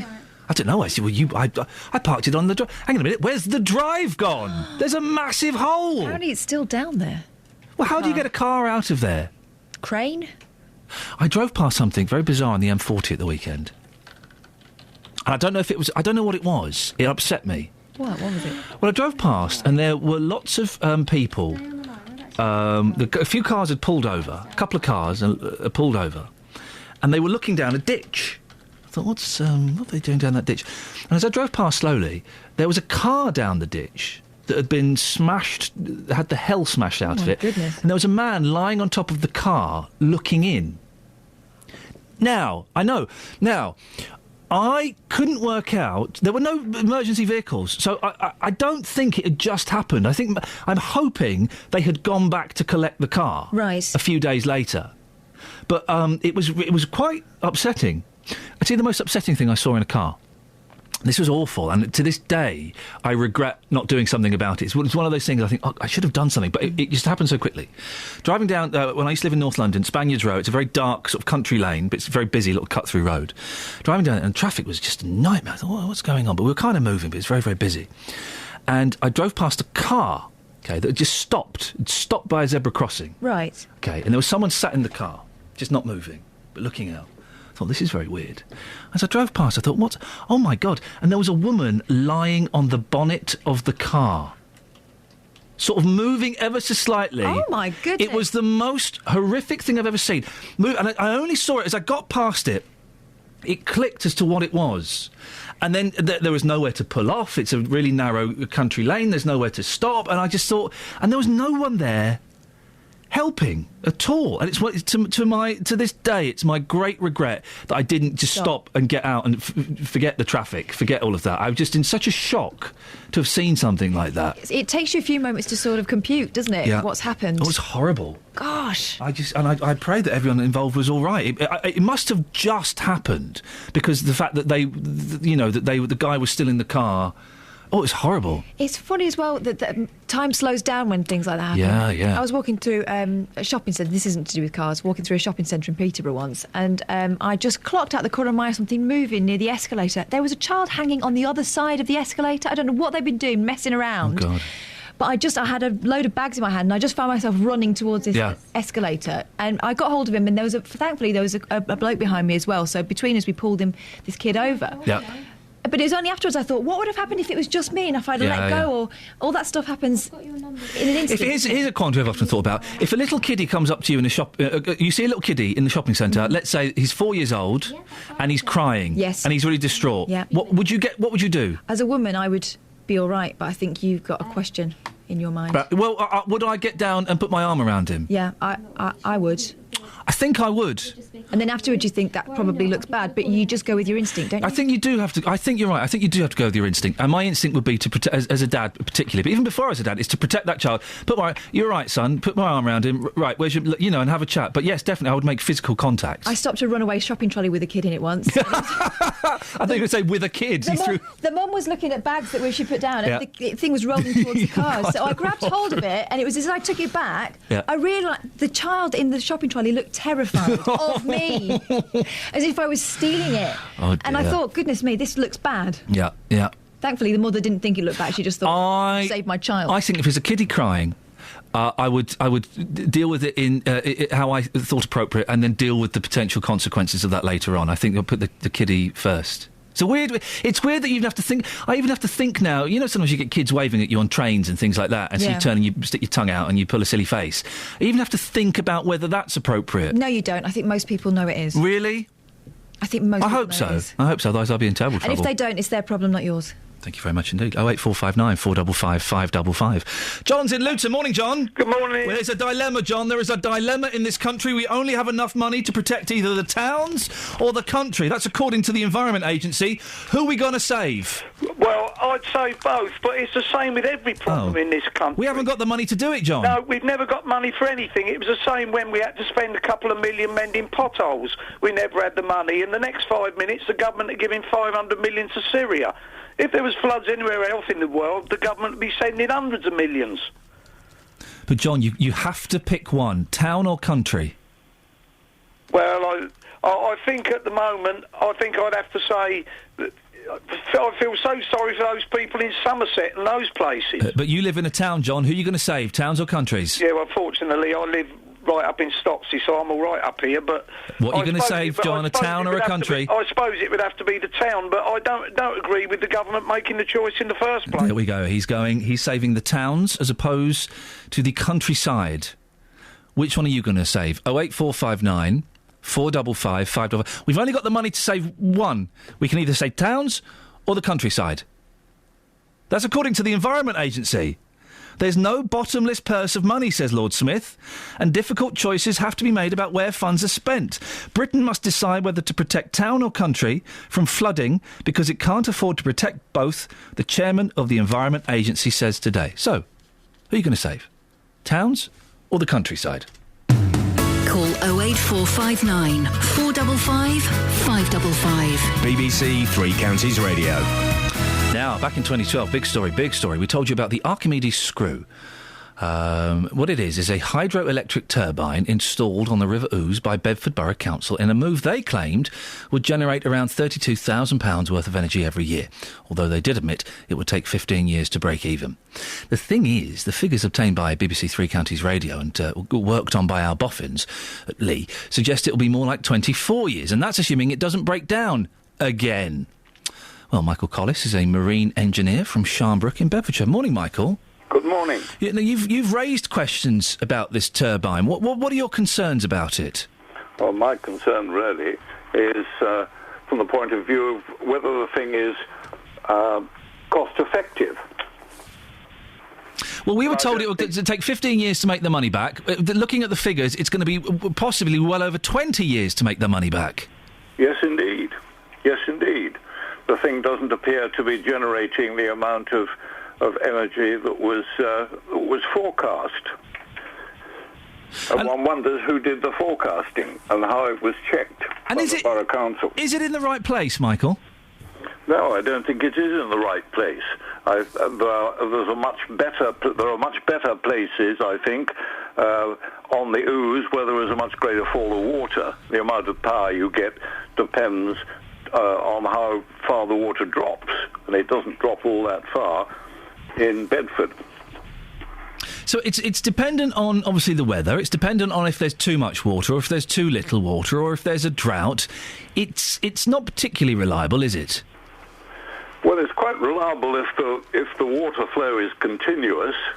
There are occasions, I think, in Bedford when the level drops and you don't get any water flowing through it, or very little. There's nothing we can do down there, Michael, is there? They've spent the money, we might as well stick with it.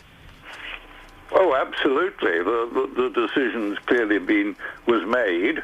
I'm not sure that it was a very sound decision, that's all. That was £500,000 somewhere. Whether that £500,000 has come out of the local taxpayer's pocket, or whether it's come out of the country taxpayer's pocket, because most of the money comes from central government, is something that I don't know, because I don't know whether, for example, there are any special grants towards that £500,000. Oh, so we've worked out 24 years it'll make its money back, but is it right it only has a life of 30 years? I gather that the life is supposed to be something like that, although I think there are bits of it that could probably be replaced or repaired. I'm not so bothered about that. This is infrastructure we're talking about, but I just don't think that the forecasts have worked out. Michael, thank you very much indeed. Michael Collis, marine engineer from Sharnbrook.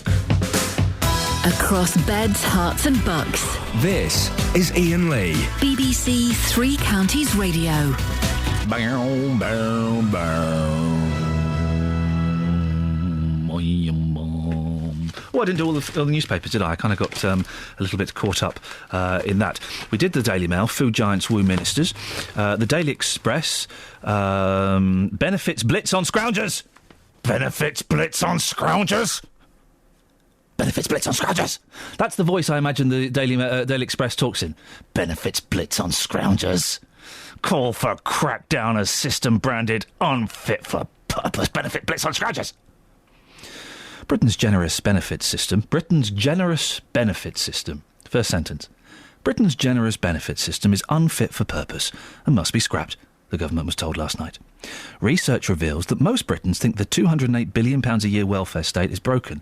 Yeah, but most Britons don't know anything about it. Let's be honest, most Britons are silly. Most Britons don't know anything about the welfare system and what it's there for and how it works and how it's funded and who it supports. So just because most Britons think it's broken, it doesn't mean a thing.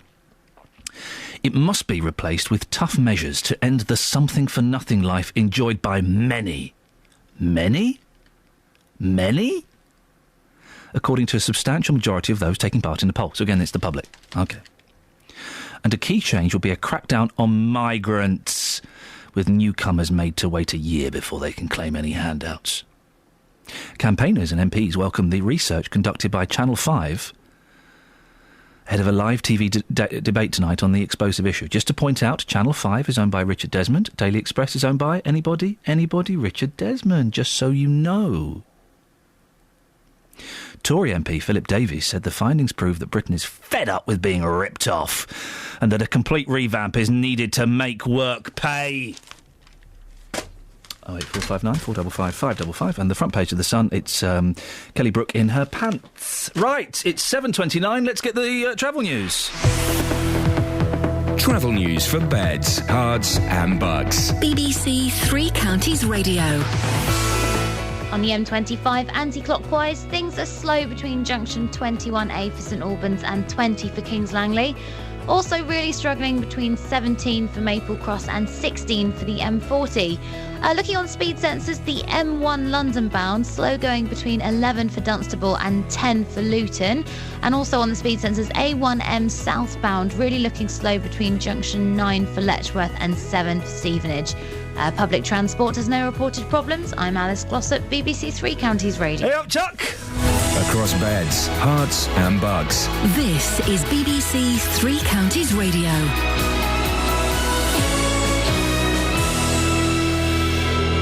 It's 7:30. I'm Jane Killick. A 75-year-old woman from Milton Keynes is awaiting sentence for murdering her terminally ill husband in an apparent mercy killing. Luton Crown Court heard that Sheila Sanford's husband, John, who had leukemia, died from strangulation. Figures obtained by BBC Three Counties Radio show an electricity turbine in Bedford won't make a profit for more than 2 decades. The Borough Council spent £500,000 installing the Archimedes screw on the River Ouse. A large hole has swallowed up a car parked in front of a house in High Wycombe. The sinkhole is 30 feet deep and 15 feet in diameter. The weather, mostly cloudy and breezy, with some bright or sunny spells this afternoon and a high of 7 Celsius. On to sport and in football, Watford beat Brighton 2-0 at Vicarage Road in the Championship yesterday. It's the Hornets' first league win since Boxing Day and takes them up to 13th in the table. Hornets goalkeeping coach Alec Chamberlain. I think after the difficult week we've had, it was just what the doctor ordered, really. To get a clean sheet as well was all the more pleasing, really. And, really, apart from the disallowed goal, where obviously could have been a few nerves fluttering, I think it was a pretty solid performance. In the Premier League, Arsenal went back to the top of the table with a 2-0 win over Crystal Palace. Liverpool were held to a 1-1 draw away to West Bromwich Albion. Wycombe Wanderers manager Gareth Ainsworth believes he's still the right man to keep the club in the Football League. The Chairboys are now level on points with the side in the final relegation position in League Two after losing at Bury on Saturday. But Ainsworth remains defiant. Well, I wouldn't be stood here talking to you if I didn't feel I had enough to turn it round, without a shadow of a doubt. I know that there's enough in that dressing room to turn it round, and I'm not surprised the fans are getting worried.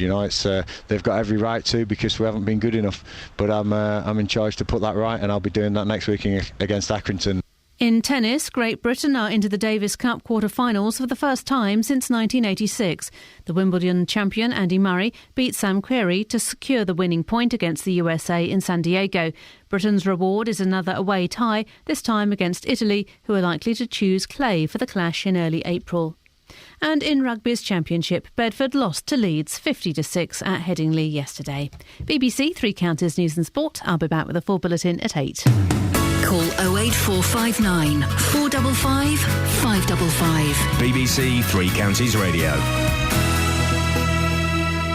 Remember Tina Beloveth Powerful? She ran the Harvard Business School in Milton Keynes. She was being sued by Harvard. Little update coming in about 15 minutes or so. Before that, I'm reading more and more of this story in the Daily Telegraph. If you live in the countryside, man alive, I think your country is about to turn its back on you. I think. Flood chief, should we protect town or country? So Britain must decide whether to protect the town or country from flooding because it can't afford both, says Lord Smith of Finsbury, chairman of the Environment Agency. His comments will stoke fears that the government is considering which parts of England it can surrender to the rising floodwaters. Most people would agree that this is the right approach, says Lord Smith. But this involves the tricky issues of policy and priority.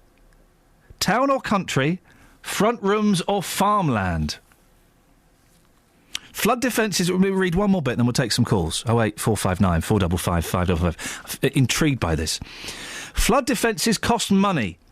And how much should the taxpayer be prepared to spend on different places, communities and livelihoods in Somerset, Lincolnshire, Yorkshire or East Anglia? There's no bottomless purse of money. We need to make difficult but sensible choices about where and what we try to protect. Hang on a second. It sounds like they're about to abandon parts of the countryside. Oh, yes. Oh, yes. Oh, yes. Oh, yes. 08459 455 555. Catherine, they're abandoning parts of the countryside. Is it the medieval times when we've got to sacrifice a virgin to a dragon? I'm not quite sure. I can understand if you're doing it purely on a financial thing. Do you protect the towns where there are millions of people, hundreds of thousands of people, or do you protect a village where there are 40 people? Why is it separated between town and country? Surely it's just where there's most need. Well, let's put it to the listener. 08459 455 555. It's the great fight, the town versus the countryside. Dennis, what are we going to save? Good morning. We ought to save both, but I have been flooded, so I know what it's like. And that was right in the middle of in Dunstable here. So I do know what it's like, but how distressing it is. The flooding they've got in the southwest at the moment, excuse me, dear listener, I'm going to use indoor language. There are faeces and tampons running through the streets. Yeah, I can understand. Disease and bacteria is rife. Yeah, but this is a failure on the part of the government down there because they've let the flood defences go down. That place was cleared by engineers from Holland years ago by putting extra drains in, making sure the rivers were properly dredged. And it's only because they've stopped doing that, because they're trying to make nice places for little birds. Now, I love birds.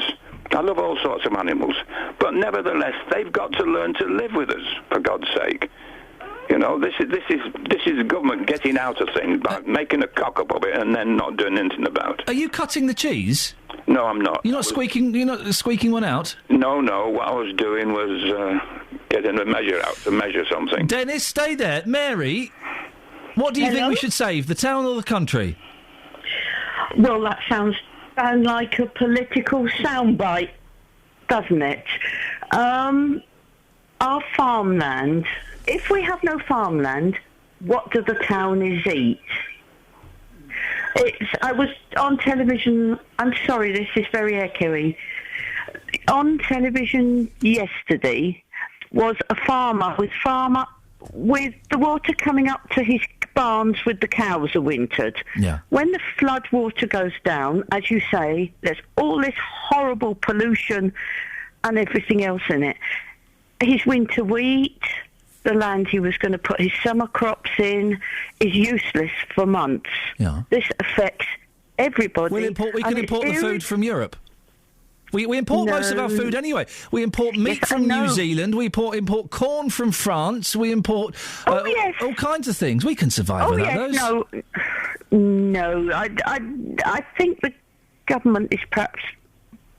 I don't know what the government are up to, but it's a huge problem because... Which one would you save, Mary? You've got to make a choice. The towns or the countryside?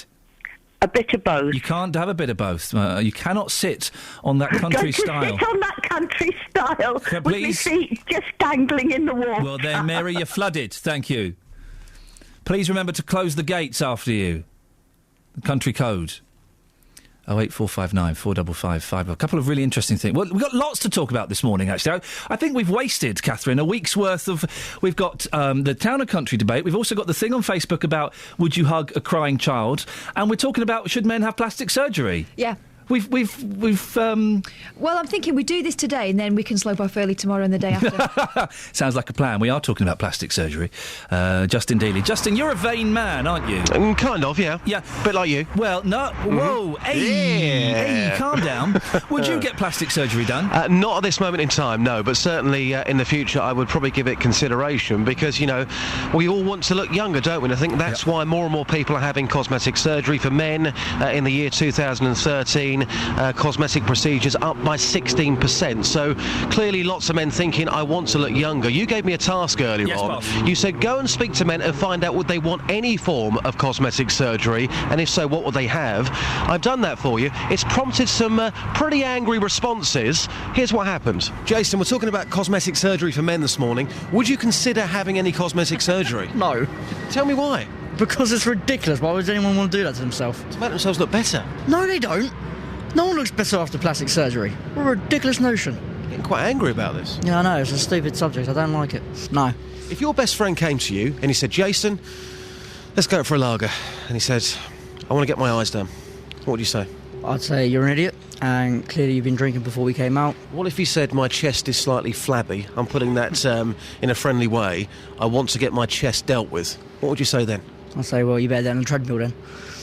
What if he said to you, my nose is too big, I want to get that changed? I'd say, don't be ridiculous, my nose is too big, but I'd still keep mine this way. What if he said to you, I want to get better cheekbones? I think I'd leave. At that point, you'd leave? Yeah. So you take 4 questions, then you go? Yeah, pretty much. You just think any man listening to this right now who's considering any form of treatment is an idiot? Yeah, pretty much. Not putting words into your mouth, am I? No, not at all. Thanks, Jess. No problem. Dino, good weekend, Dino? Yeah, I've been working all of it. Oh, sorry to hear that. Dino, Iain wants to know this morning, if you could have cosmetic surgery, what would it be and why? What would you go for? Oh, I don't think there's anything I'd like done, really. I'm perfectly where I am. Have you got a mirror? Yeah, I do look at it in the morning, when I wake up. Yeah. I want to get that changed. I don't think so, no. I guess it's the whole aging process. You're supposed to age at some stage, so yeah, might as well just let nature take its course. Here we have another Jason. Jason, there is a surge in men having plastic surgery. Would you ever consider having anything done? No, not really. I'm happy with the way I am. What's your thoughts on men that are getting all these operations? I think it's all fake. Same with the ladies, it's not real. I like a bit of natural. Need to be real. That's the one. Morning, sir, from Iain Lee's show. Would you ever consider having cosmetic surgery? Not yet. I mean, I'm just 30. Maybe after 50 years when I get wrinkles on my forehead. Yeah. Okay, so you go for the wrinkles on your forehead. Anything else? No, not really, no. Are you too vain? Just for the looks, really. Because I've seen in my family wrinkles on forehead, and they've gone for Botox. Botox, yes. Yeah. Botox? And that has helped them, yeah. Really? Yeah. So by having that is what increased their confidence? Yes, yes. So a mix. Some people are getting very angry. Some people just say stupid topic. Yeah, ridiculous, absolutely ridiculous. That man, of course, he would take 4 questions down the pub, then he would go. But it's clearly very, very popular. I mean, the figures for men last year having plastic surgery, the most common being nose jobs, 1,037 cases, up 9% there. Eyelid surgery, 887 operations, up 17%, and breast reduction for men as well, up 24%, 796 operations. What the problem is, Justin, is people are not prepared to put in the work. They want the shortcuts. They do, and I think, speaking to people this morning, they would say, if somebody has got a flabby chest, again, I'm putting that in a friendly way for your programme, the kids listening this morning, go to the gym, go on a treadmill. A lot of people saying, it's nice just to be who I am. That is who I am. If I've got a big nose, that is just the way I am. Why should I be paying thousands of pounds to look like everybody else? Where would you start, Just? I mean, I've got a few suggestions, but where do you think you would start personally? I think eyes. I think eyes are really, That's really definitely important. up in the top 5, yeah. Maybe nose, I don't know. Yeah, go for that. Forehead with wrinkles as well. And then I'll probably leave it there. Pin the ears back a bit? Possibly, Get that chin sorted out? Yeah. Those teeth? Yeah. What? Yeah, the teeth. The buttocks. They can do your buttocks now, can't they? Can do. They can put implants in there. But I say, I'll be fascinated to hear from men who have done this, because a lot of men that I've spoken to this morning wouldn't do it, but there will be people out there that have had things done. I'm sure that I spoke to men this morning that have had things done, but they just won't admit it. It's something they keep to themselves and they would never tell anybody. OK, 08459 455 555. We've got something else for you, Just. Yeah. We've had lots to talk about this morning. We were debating whether to send you out on the town versus the countryside. Yeah. But I think this might get a bit more response from you. If you're in a supermarket or you're in a shopping centre or something, and you see a little kiddie, let's say it's a 4-year-old little boy, and he stood there and he is crying, he is distraught, and he's on his own, and people are just walking past him, what would you do, Just? Do you know what? Years ago, I probably would have spoken to that child. Now, I would probably just walk on. That sounds absolutely horrendous, but I think nowadays you've got to be very, very careful what you do. Even if you're being nice, some people would take that the wrong way. I think that's probably the problem with this country. By me having that attitude, it makes it even worse, but I think now I would simply walk on. But hang on a minute, Just. You're a nice bloke, right? You are a nice, dependable, slightly vain, narcissistic bloke, right? Thank you. If my boy was crying in the supermarket, I would be disappointed if someone like you had walked past, if a good guy had walked past and ignored him. Well, if you want a compliment, I would say you've got the right attitude because you're a normal person. There are so many people out there that will say, what are you doing putting your hands on my child? How dare you touch my child? Who do you think you are? Ian, I've seen it myself, and for me personally, I don't need that hassle. As horrible as that may sound, I would probably just walk on by. All right, listen, this is what I want to ask. You can ask people this morning. You see a little kiddie crying in the supermarket or in a shopping centre, in a high street on their own. What would they do? Would they walk up specifically? Would they walk up and give that kid a hug? I don't think I'd hug the child, as I mentioned, but I certainly. No, you're walking past. You're letting the poor little bleeder cry. In a supermarket, I'll probably go to the manager. Son. Jog on, son. I'll go to the manager and explain the situation, but I just think, the moment these days... Would you not even take the kiddie by the hand and go up to the customer services or go up to a checkout or something? I would like to think that I would do something, but again, as I mentioned to you earlier on, Ian, I think that there are so many people nowadays that would look at you in a different way, and if the parents found out, somebody may shout at you. To be quite honest with you, these days, a lot of things are just not worth the hassle because we're living in a bizarre world. Justin, could you ask a mixture of men and women, please, what they would do? Would they hug the kid or would they worry about how it looked? Absolutely. Cheers, Justin. Thank you, mate. Cheers. Fascinating stuff. Well, Justin will walk on by. It's interesting, isn't it?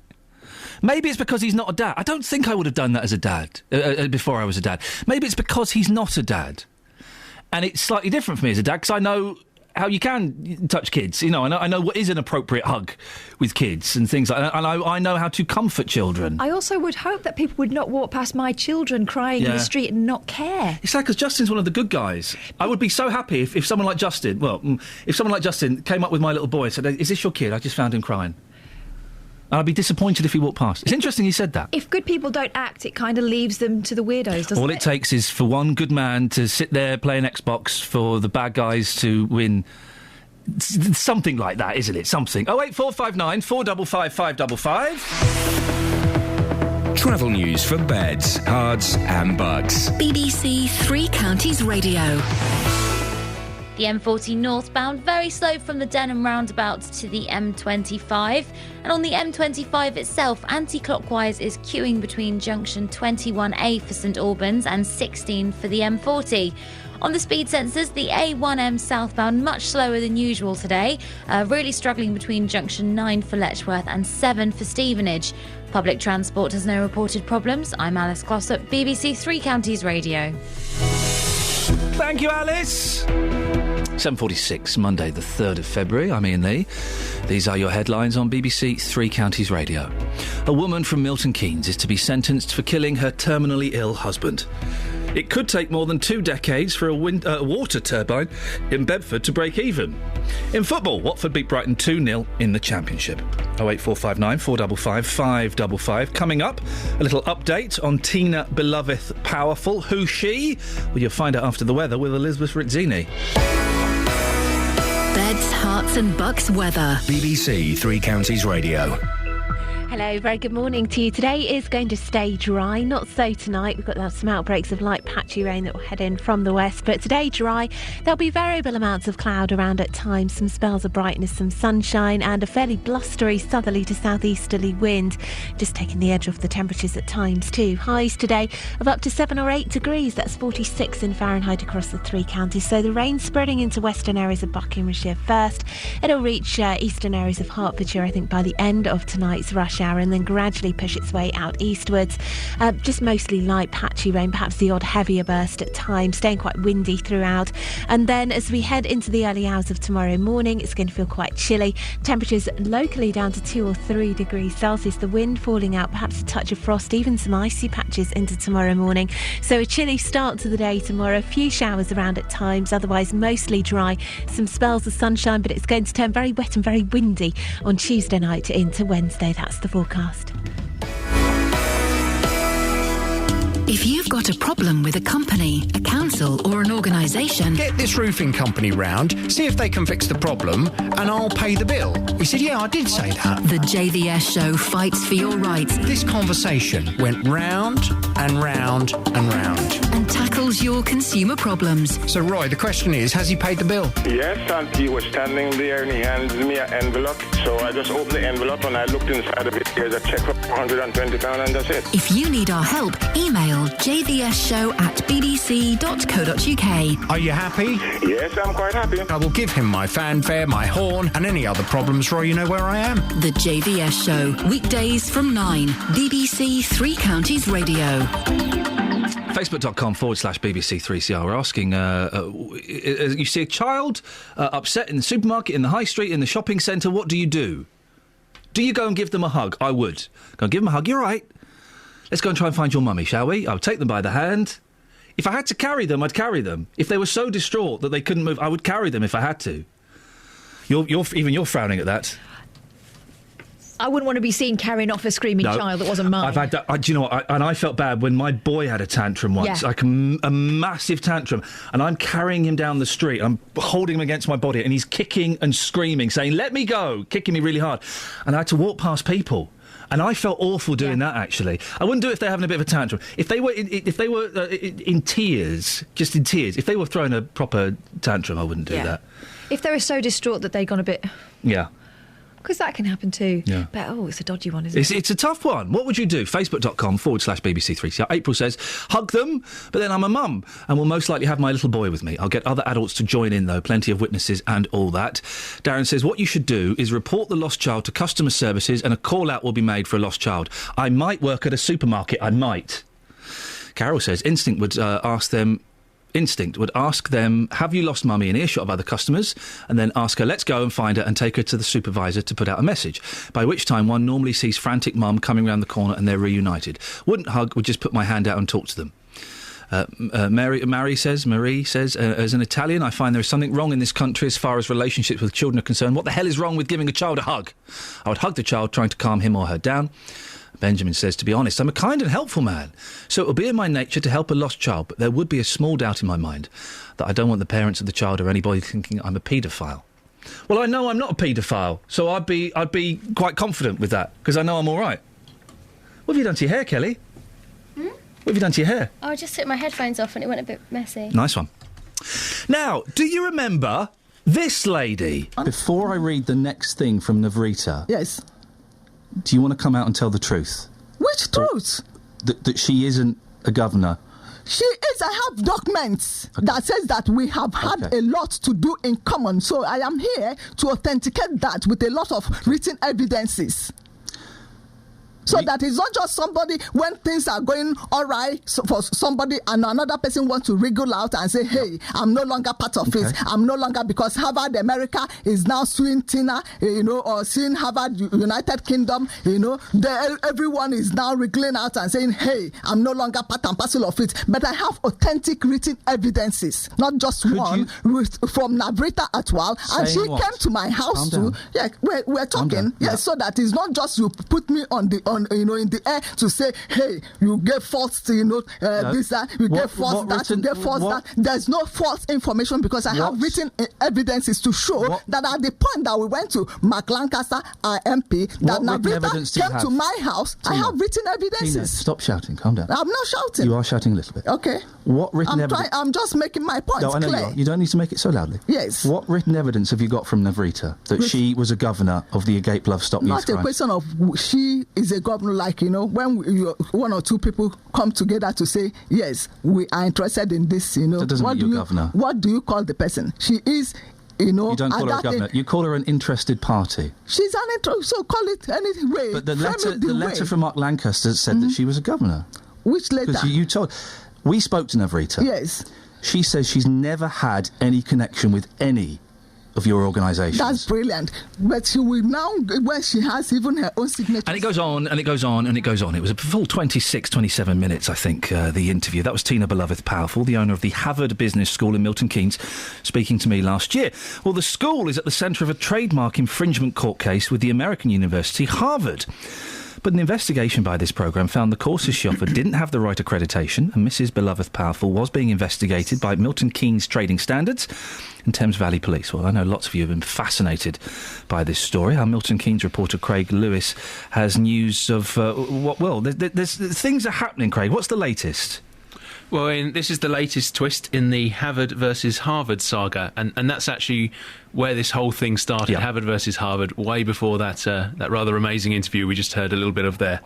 And it was back in September when it merged Harvard, the US giant university where luminaries such as Barack Obama and T.S. Eliot studied, was suing small Milton Keynes business school Harvard for copyright infringement. And Harvard owner Tina Beloved Powerful, we heard her there, she was very upset. She said she'd named her school after her grandfather Harvard. So, logical explanation from Tina there, one of her few logical explanations. She even put in a £2 million counterclaim against the American university, and her story gained some national traction as a real David versus Goliath issue. Well, in the last week, the Harvard school has been rebranded as Everest Business School. So it's gone from Harvard to Everest. That would imply to me that Harvard has won its case then. Well, I'm afraid it's a little bit unclear at the moment, Iain. I've spoken at length to Tina Beloved Powerful, who sadly didn't want to come on our programme at the moment at this stage. Okay. She's waiting for some other court issues to be completed. She says she settled her case out of court with Harvard, that's her claim at least, and that the rebranding as Everest is her part of that deal. Now, I've repeatedly put in calls and sent emails to Harvard to clarify this, but unfortunately they haven't come back to me as yet. Still waiting for an update on that side of things. Interestingly, I did get a reply from home improvements company Everest, because there was some fear she may be getting herself into another copyright issue there, but they said they don't consider the new name to be a trademark infringement. Okay, well, we're still waiting to hear back from the Mountain to find out whether that's concerned. This story moved rapidly away from the High Court case, didn't it? Yeah, it certainly did. While we were reporting about the case with Harvard, we found a number of issues with the Harvard website. The MK school was offering courses it didn't have the correct accreditation to run. It was operating out of a single room in Christ the Cornerstone Church in central Milton Keynes, which Tina Beloved Powerful rather bizarrely called a campus. and it had claimed backing, as we heard in that clip at the start, from Chief Executive of MK Race Equality Council, Nathrita Atwell, and that was backing she'd never, ever given to that school, and in fact she was one of the complainants to trading standards. Milton Keynes Trading Standards and Thames Valley Police were both investigating Havard and Mrs Beloved Powerful.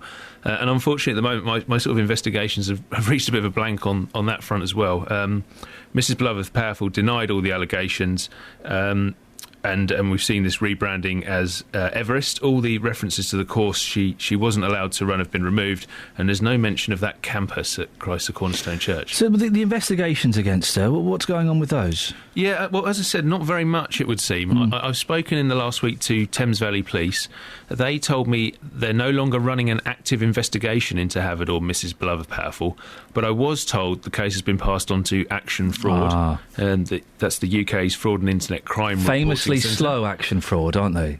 They like to drag their heels from time to time. Well, that seems to be a general thing with this case, actually, and it's certainly the wheels of justice turning pretty slowly at Milton Keynes Council. Trading Standards told me the investigation's still ongoing. They couldn't add any further detail because the lady looking after the case is on holiday. Oh, OK, yeah. And when I asked why it's taking so long, they weren't even able to make any further comment on that. So it seems you only have one person working on a case at a time at Trading Standards, and that's why it takes 3 months and longer. And Tina didn't want to come in? Tina didn't want to come in. I thought we got on well. You seem to get on really well, and there was even a little bit of making up and a bit of spreading the love at the end of that interview. I thought I've said this when Justin Daly next goes on holiday. We should get Tina Beloved Powerful to come in and to be the roving porter. Craig, excellent stuff. Thank you very much for that update. I know that will have pleased a lot of listeners. Some texts here in regards to helping people. Jamie says, just remember, no good deed goes unpunished. Hugs and kisses. Anne says, cancel HS2 and spend the money on protecting the country, coast and town. Oh, this is, do we save the countryside or do we save the town? Because we've got to choose one.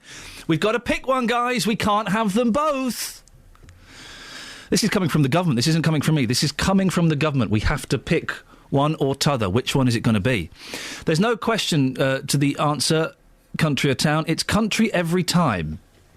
Once it's gone forever. Our lovely green fields and forests. It must be curbed. This is a good case to curb immigration. Let me just read that again, Catherine, because I think I missed something there. There is no question to the answer, country or town. It's country every time. Once it's gone forever. Our lovely green fields and forests. It must be curbed. This is a good case to curb immigration. Oh. Very concerned listener in Hatfield. Am I being really stupid here? I can't make the connection between immigration and having to decide between the countryside and the town. I know a lot of the immigrants are the ones who are working in the countryside. But a lot of them live in the town. Yeah. Concerned listener in Hatfield, give me a call, 08459 455 555. I don't quite follow the logic there. Final text, Helen in Milton Keynes, who we spoke to last week. We got to hear Helen's voice for the first time. Get the money to save both town and country by sacking 60% of the House of Commons and the Lords. As previous caller said, if it's overseas money, always seems to be available, but the farmers that grow crops and produce the meat to feed us are abandoned by the state that taxes them. 08459 455 555. Let's get the travel news now. Here's Alice Glossop. Travel news for beds, cards and bugs. BBC Three Counties Radio.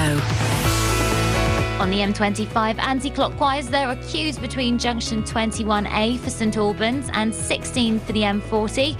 The A1M southbound slower than usual today between junction 9 for Letchworth and 7 for Stevenage. In St Albans, Catherine Street looking very slow around St Peter's Street. And on public transport, the Piccadilly line has service suspended between Acton Town and Rayners Lane. Also minor delays between Acton Town and Heathrow, but there is a good service on the rest of the line. I'm Alice Glossop, BBC Three Counties Radio. So lots to talk about. Which are you going to save? The town or the countryside? We have to make that choice. And also, there's a kiddie crying in a supermarket. Do you go up and hug them, take their hand, or do you worry that people might think you're a little bit odd? Local and vocal across beds, hearts and bucks. This is BBC Three Counties Radio.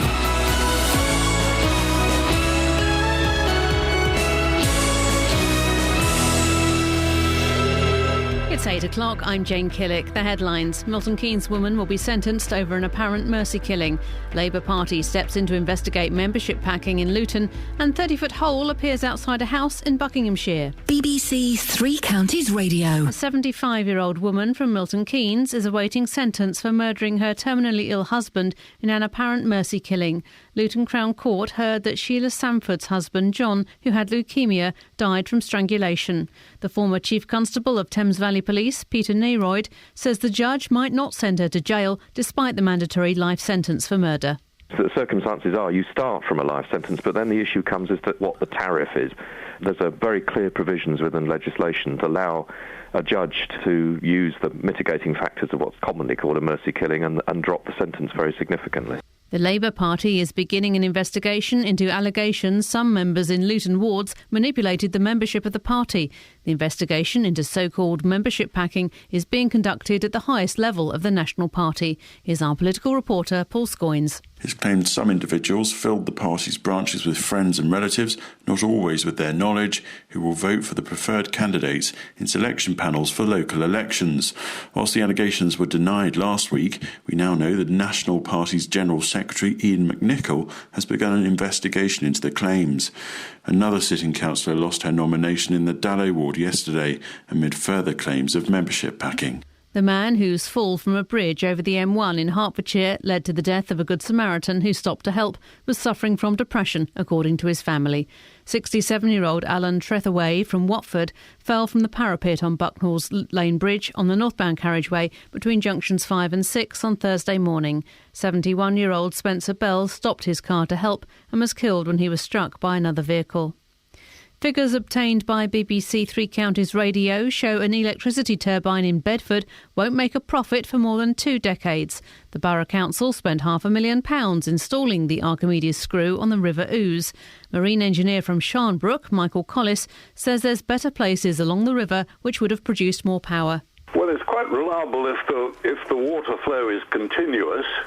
There are occasions, I think, in Bedford when the level drops and you don't get any water flowing through it, or very little. A massive hole has appeared in a driveway in front of a house in High Wycombe and swallowed up a car. The sinkhole is 30 feet deep and 15 feet wide. The fire service cordoned off the area at Main Road in Waters Ash after they were called yesterday morning. It's been reported to Wycombe District Council Building Control. And in football, Watford got their first championship win since December with a goal either side of half-time against Brighton yesterday at Vicarage Road. The 2-0 victory takes the Hornets up to 13th. The weather, cloudy and breezy, but dry, with some bright or sunny spells this afternoon and a high of 7 Celsius. And get the latest news and sport online at bbc.co.uk/Three Counties. Cracking debate here at BBC Three Counties Radio. I mean, cracking debate. I'll get to it in a second. We are having a cracking debate, and we're going to share it with you, dear listener, in just a few seconds' time. You don't want to miss this.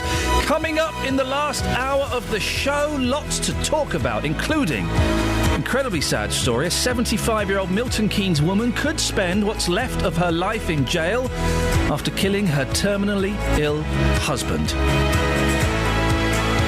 There's a massive hole in Milton Keynes. It's 30 foot deep. It's swallowed a car. It's on someone's drive. Tony Fisher's on his way there. We'll find out exactly what's going on. Town or the countryside? Who are you going to save? Across beds, hearts and bucks. This is BBC Three Counties Radio. Fascinating debate here. And this is one of the... I've worked in commercial radio where, let's be honest, everybody who works in commercial radio, and I'm speaking to you, Hart, everybody is an idiot. Without a shadow of a doubt. I'm speaking to you, Hart, and you Absolute, and you LBC. You're all idiots. The BBC, though, is a real different class of person. Real. I used to work for commercial radio. But you don't anymore? No. So you're not an idiot anymore? I don't think I've changed that much. Well, OK, you're the exception. Kelly Betts has typed up on the screen what the next caller wants to talk about. Steve from Milton Keynes. Steve, you prompted this debate, so keep listening, OK? Sure. Excellent. Steve wants to say, cannot believe anyone would just... talking about the kids, if you see a kiddie crying in the supermarket, what would you do? Justin Dealey said he'd walk past. Cannot believe anyone would just walk past. And Kelly wrote past, P-A-S-S-E-D. Yeah. That's wrong. Explain. Well, it should be past. P-A-S-T? Correct. But isn't that in the past? Like As well, the future? yes. Words can have more than one meaning. Yep. So, P-A-S-S-E-D. Yeah. I passed you outside McDonald's. It's a verb. What? I walked past you while you were stood outside Nando's. Yeah. That's P-A-S-T, is it? Yeah. And if, say, you passed me the bowl of apples... P-A-S-S-E-D. Okay. But I walked past the bowl of apples that you were holding whilst you were stood outside Nando's. It's 2 3s and a 6. Sorry? Whoa. Much of a muchness. Steve from Milton Keynes. What would you do, Steve? There's a little kiddie crying in the street. What are you going to do?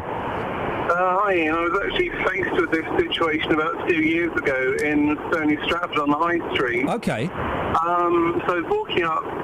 There was a tiny little girl, must have been about 3 years old, red curls, pink coat. She's crying her eyes out. And on either side of her, people were just walking past, ignoring her. And to be honest, the thing that was really going through my head at that point was I grew up in the generation that remembers the James Bulger story.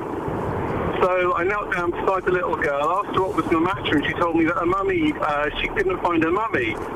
So I gave her a hug, picked her up at shoulder height, stood there in the street and said, "OK, darling, what does your mummy look like?" And so she described her, and we stood there for a moment or two, and then started walking back to where she said she'd come from, and then I ran into a frantic mum that she'd just gone into the bank and her little daughter had wandered away from her.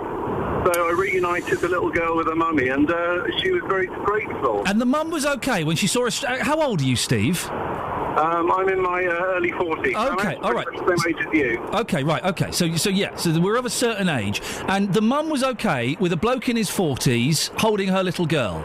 Because you went for the pickup. You went for the pickup, which is... I did. The whole point was trying to get her to find her mum, so if I held her up at 6 foot, it's much easier when she was on the ground. And did any part of you think someone might think I look suspicious? I registered that, but to be honest, I'd much sooner have people accuse me of being a pervert and a child molester than ignore that girl and find something terrible happen to her. I think you're right, Steve. You know you're not a pervert. I know I'm not a pervert. I don't care what anyone else thinks, as long as that child stops crying and gets to find its mum or its dad. Precisely, that's the only issue. So why people worry so much about their precious reputation when a child's safety is at risk? It's just galling. Steve, I appreciate your call. Thank you. Steve went for the pickup. You'd have problems with the pickup, wouldn't you, Catherine? I'd probably do it and then afterwards think maybe I shouldn't have done Yeah. that. It's about the level of contact, isn't it? It's different for a woman as well. Yeah. It and really I would have is children different. with me normally. Yeah. And even if I didn't, I don't think I'm as under suspicion as a man. Ever so slightly different for me as well, because I still sometimes get recognised. Yeah. Like, ever so slightly. Doesn't happen very often. But I could kind of... Hey, Google me. No, but... Is that from when you were on Crime Watch? That's correct. Thank you very much, Kelly Betts. But that sometimes works in my favour in those kind of instances. I think knowing my husband, he would probably go for the pickup too. He would just do rather than thinking about it. Good for him. OK, 08459 455 555 is the phone number. Justin Dealey's out and about talking about that. If you see him, why don't you pick Justin up and give him a hug? He needs one. He's looking tired this morning. Now, an elderly woman from Milton Keynes has pleaded guilty to murdering her husband in what she says was an act of mercy. 89-year-old John Samford was found dead at his home in Spoonley Wood last July. He had leukemia but was found to have died from strangulation. His 75-year-old wife Sheila told police she'd killed him as part of a suicide pact. Well, next month, the court will decide whether it believes her story and whether the motive changes the length of prison sentence she can expect. Andrew Ferguson is the director of Care Not Killing, which is against assisted suicide. Morning, Andrew. Good morning, Ian. The court hasn't determined that this was in fact a mercy killing, but she told police her husband's death was the result of a suicide pact. And we talked about assisted suicide last week, wanting to end the pain of a loved one, the suffering, the anguish, the humiliation. Is there anything really wrong with that? Well, let's come back to this case for a moment, if we may. What we've got here is a tragic domestic homicide. Sheila has pleaded guilty to murder.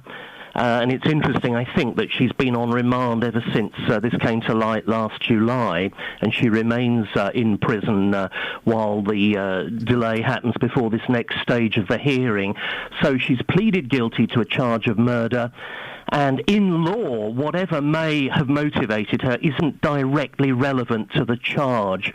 The point at issue here is about what's called mitigation, and the judge has ordered another hearing, which I understand to be later this month, 26th of February, in which he will explore with her, through her lawyers, the basis for which she's saying that.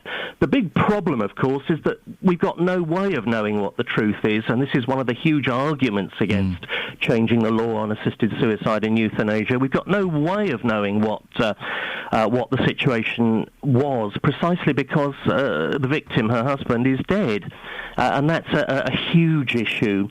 Life imprisonment sentences, there's a mandatory life imprisonment sentence for murder, but in fact a lot of people don't realise this, but there's a huge range of jail terms available to judges who have to follow a set tariff, as it's called.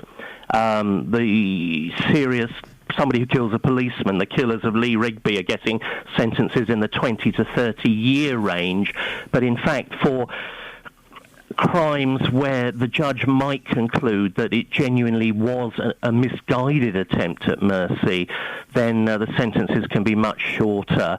And there's a question of whereabouts, what sort of prison would Sheila Sanford serve her sentence in. So there's a whole lot of legal background to all this. We argue that nobody ever needs to kill a loved one to kill their symptoms. We can do better, and I think that Sheila Sanford has to have a significant custodial sentence, however kind a face the law is able to show to her. So if we assume that her story is correct, that this gentleman that she's been married to for I think 50 years, something like that, if she was doing it purely to end his suffering at his behest, if that were true, she should still go to prison, 10, 15 years? It's not for me to suggest how long it be. I would have thought it would be significantly less than 10 years with parole possibilities and so on. The story that it was part of a suicide pact doesn't really square with her strangling him, because how can he strangle her when he's dead? So I think there are a lot of things we don't know about this. In fairness, Andrew, I'm sure that yes, that they would have worked that bit out, and I'm sure if it were a suicide pact, and we neither of us know the full details, she would have had another way of doing it. Yeah. What is wrong, Andrew, with wanting to end the suffering of a loved one? If a loved one wants to go, what is the problem with that? The law is there to protect the lives of innocent citizens, and it wasn't able to do so in the case of her husband. There is no way in Britain, we've got the best palliative care in the world. Yes, leukemia is an unfortunate, unhappy illness. Yes, it probably would have led to his death. It is quite an unhappy illness, yes. It doesn't normally give a huge amount of symptoms. There may be all sorts of psychological reasons. She was under pressure. She thought she was doing the right thing. That's for the judge to decide and take into account in mitigation at the next hearing. But we have to protect lives of people with law, and if we're going to change law to allow legalised euthanasia or assisted suicide, then that's a matter for Parliament. Palliative care is fantastic, but it's not perfect. It can people in the later stages of various diseases can still be in a lot of pain. They can be nauseous, throwing up because of the pain relief they're on. They can be out of it. They can be in humiliating, degrading circumstances. Ian, we can certainly deal with the pain and the nausea and those sorts of symptoms. Not always, you can't. I agree with you about people's sense of dignity and feeling humiliated. I can understand that people want to get out. The vast majority don't, in fact. It's very, very unusual. But Most people approaching the end of natural life want to carry on. But those that do want to end it, why should we deny them that right? It's because to allow them that right, which we would dispute anyway, to allow them that right in law, we would put the lives of far greater numbers of vulnerable people at risk. People would start to see death as the solution. There would be all sorts of pressures, real ones, imagined ones. The cost of my care. I'm a burden to the health service. I'm a burden to my people family. Feel that I already. might as well give up. If I'm dying from cancer and I'm in a lot of pain and I'm having to have my kids lift me up and put me on the toilet and wipe my backside and it's humiliating and it's degrading, surely I have the option as to whether I end it or not. Well, the law has ceased to... Who cares about the law when I'm in a lot of pain and I'm humiliated? Well, you can't say who cares about the law, Ian. You can, Andrew. You can if you're in a lot of pain and your life is in your opinion, worthless, meaningless. You can try to kill yourself. You can succeed in killing yourself, and there's no legal penalty for that. If somebody else helps you, that's a whole different matter, Ian. One final thing, we talked about this last week. It's a fascinating discussion. I appreciate you coming on, Andrew. My dad died of cancer last year. It was awful. Sorry, No, it's fun. Thank you. It was awful.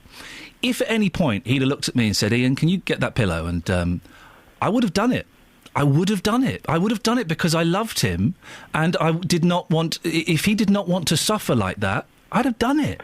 I think the first thing is that your heart would have kicked in and you'd have wanted to do it. And then I hope your head would have kicked in as well, Ian, and you'd have remembered what the law was about. And that's why we need law as a penalty in reserve, as sending a signal to society that however well-motivated we may feel, we can't go around killing other people. Andrew, thanks for your time this morning. Okay, fascinating. Cheers. Cheers. There we go. Andrew Ferguson, Director of Care Not Killing. I strongly disagree with him, but I like the forthright... At least he stayed to the end of the phone conversation. Unlike the woman last week, the Christian woman who hung up. Remember that? Thank you, Andrew. 08459 455 555 816. Let's get the travel news with Alice. Travel news for beds, cards and bugs. BBC Three Counties Radio.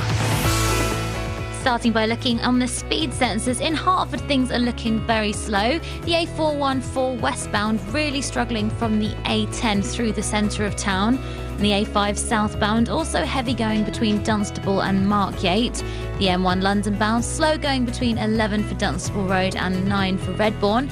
On public transport, the Piccadilly line has service suspended between Acton Town and Rayners Lane. Minor delays also there between Acton Town and Heathrow.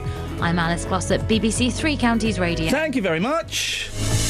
8:17 exactly. It's Monday the 3rd of February. I'm Iain Lee. These are your headlines on BBC Three Counties Radio.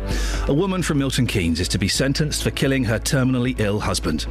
It could take more than 2 decades for a water turbine in Bedford to make back its costs. In football, Watford beat Brighton 2-0 in the Championship. The weather today, breezy, mostly cloudy and dry, blah, blah, blah, blah, blah. BBC Three Counties Radio.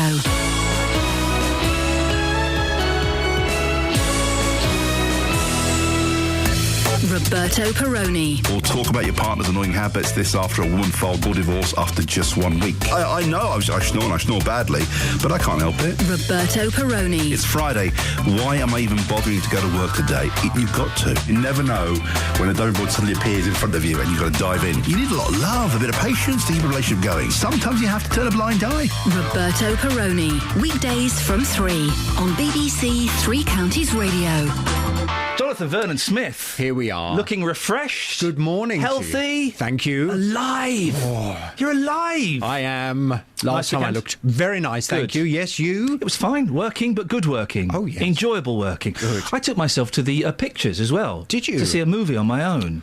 I watched a terrible movie last night. Go on. It's one of those movies where you kind of watch it and you think, what a waste of 2 hours of my life. Yeah. It was called Duplicity, and it had Julia Roberts in. Oh, yes. And that English bloke. Hugh Grant. No, Clive, that's it. Clive Owen. Clive Owen. Oh, my mother-in-law's favourite. Yes, so it had those two in. I thought this is going to be good. Yeah. So I watched it. Oh, dear. Yeah.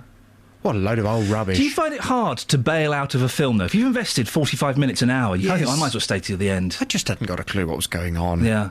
It was just so frustrating. Yeah. Oh, dear. So, yeah, that was a bit of a waste. But apart from that, the weekend was gorgeous. What film did you go to see? Well, it was only because I was staying in Birmingham and there was a cinema opposite me. The only film that was on at a time I could do was starring America's worst actor, Mark Wahlberg. Oh, right, yes, he's a yes. terrible actor. Mm-hmm. The film was called Lone Survivor. which kind of gave away the ending. It was based on a true story about some troops in Afghanistan going on a mission, 4 of them, and guess what? Only Mark Wahlberg survives.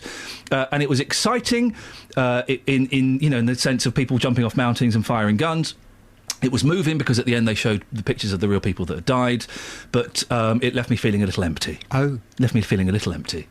In many ways, we've just added a new feature to your show. The film review. The film review, we'll do it every Monday. God, it sounds awesome. I wouldn't bother. I don't watch films very often. Normally I fall asleep. Tomorrow, shall we do Album of the Week?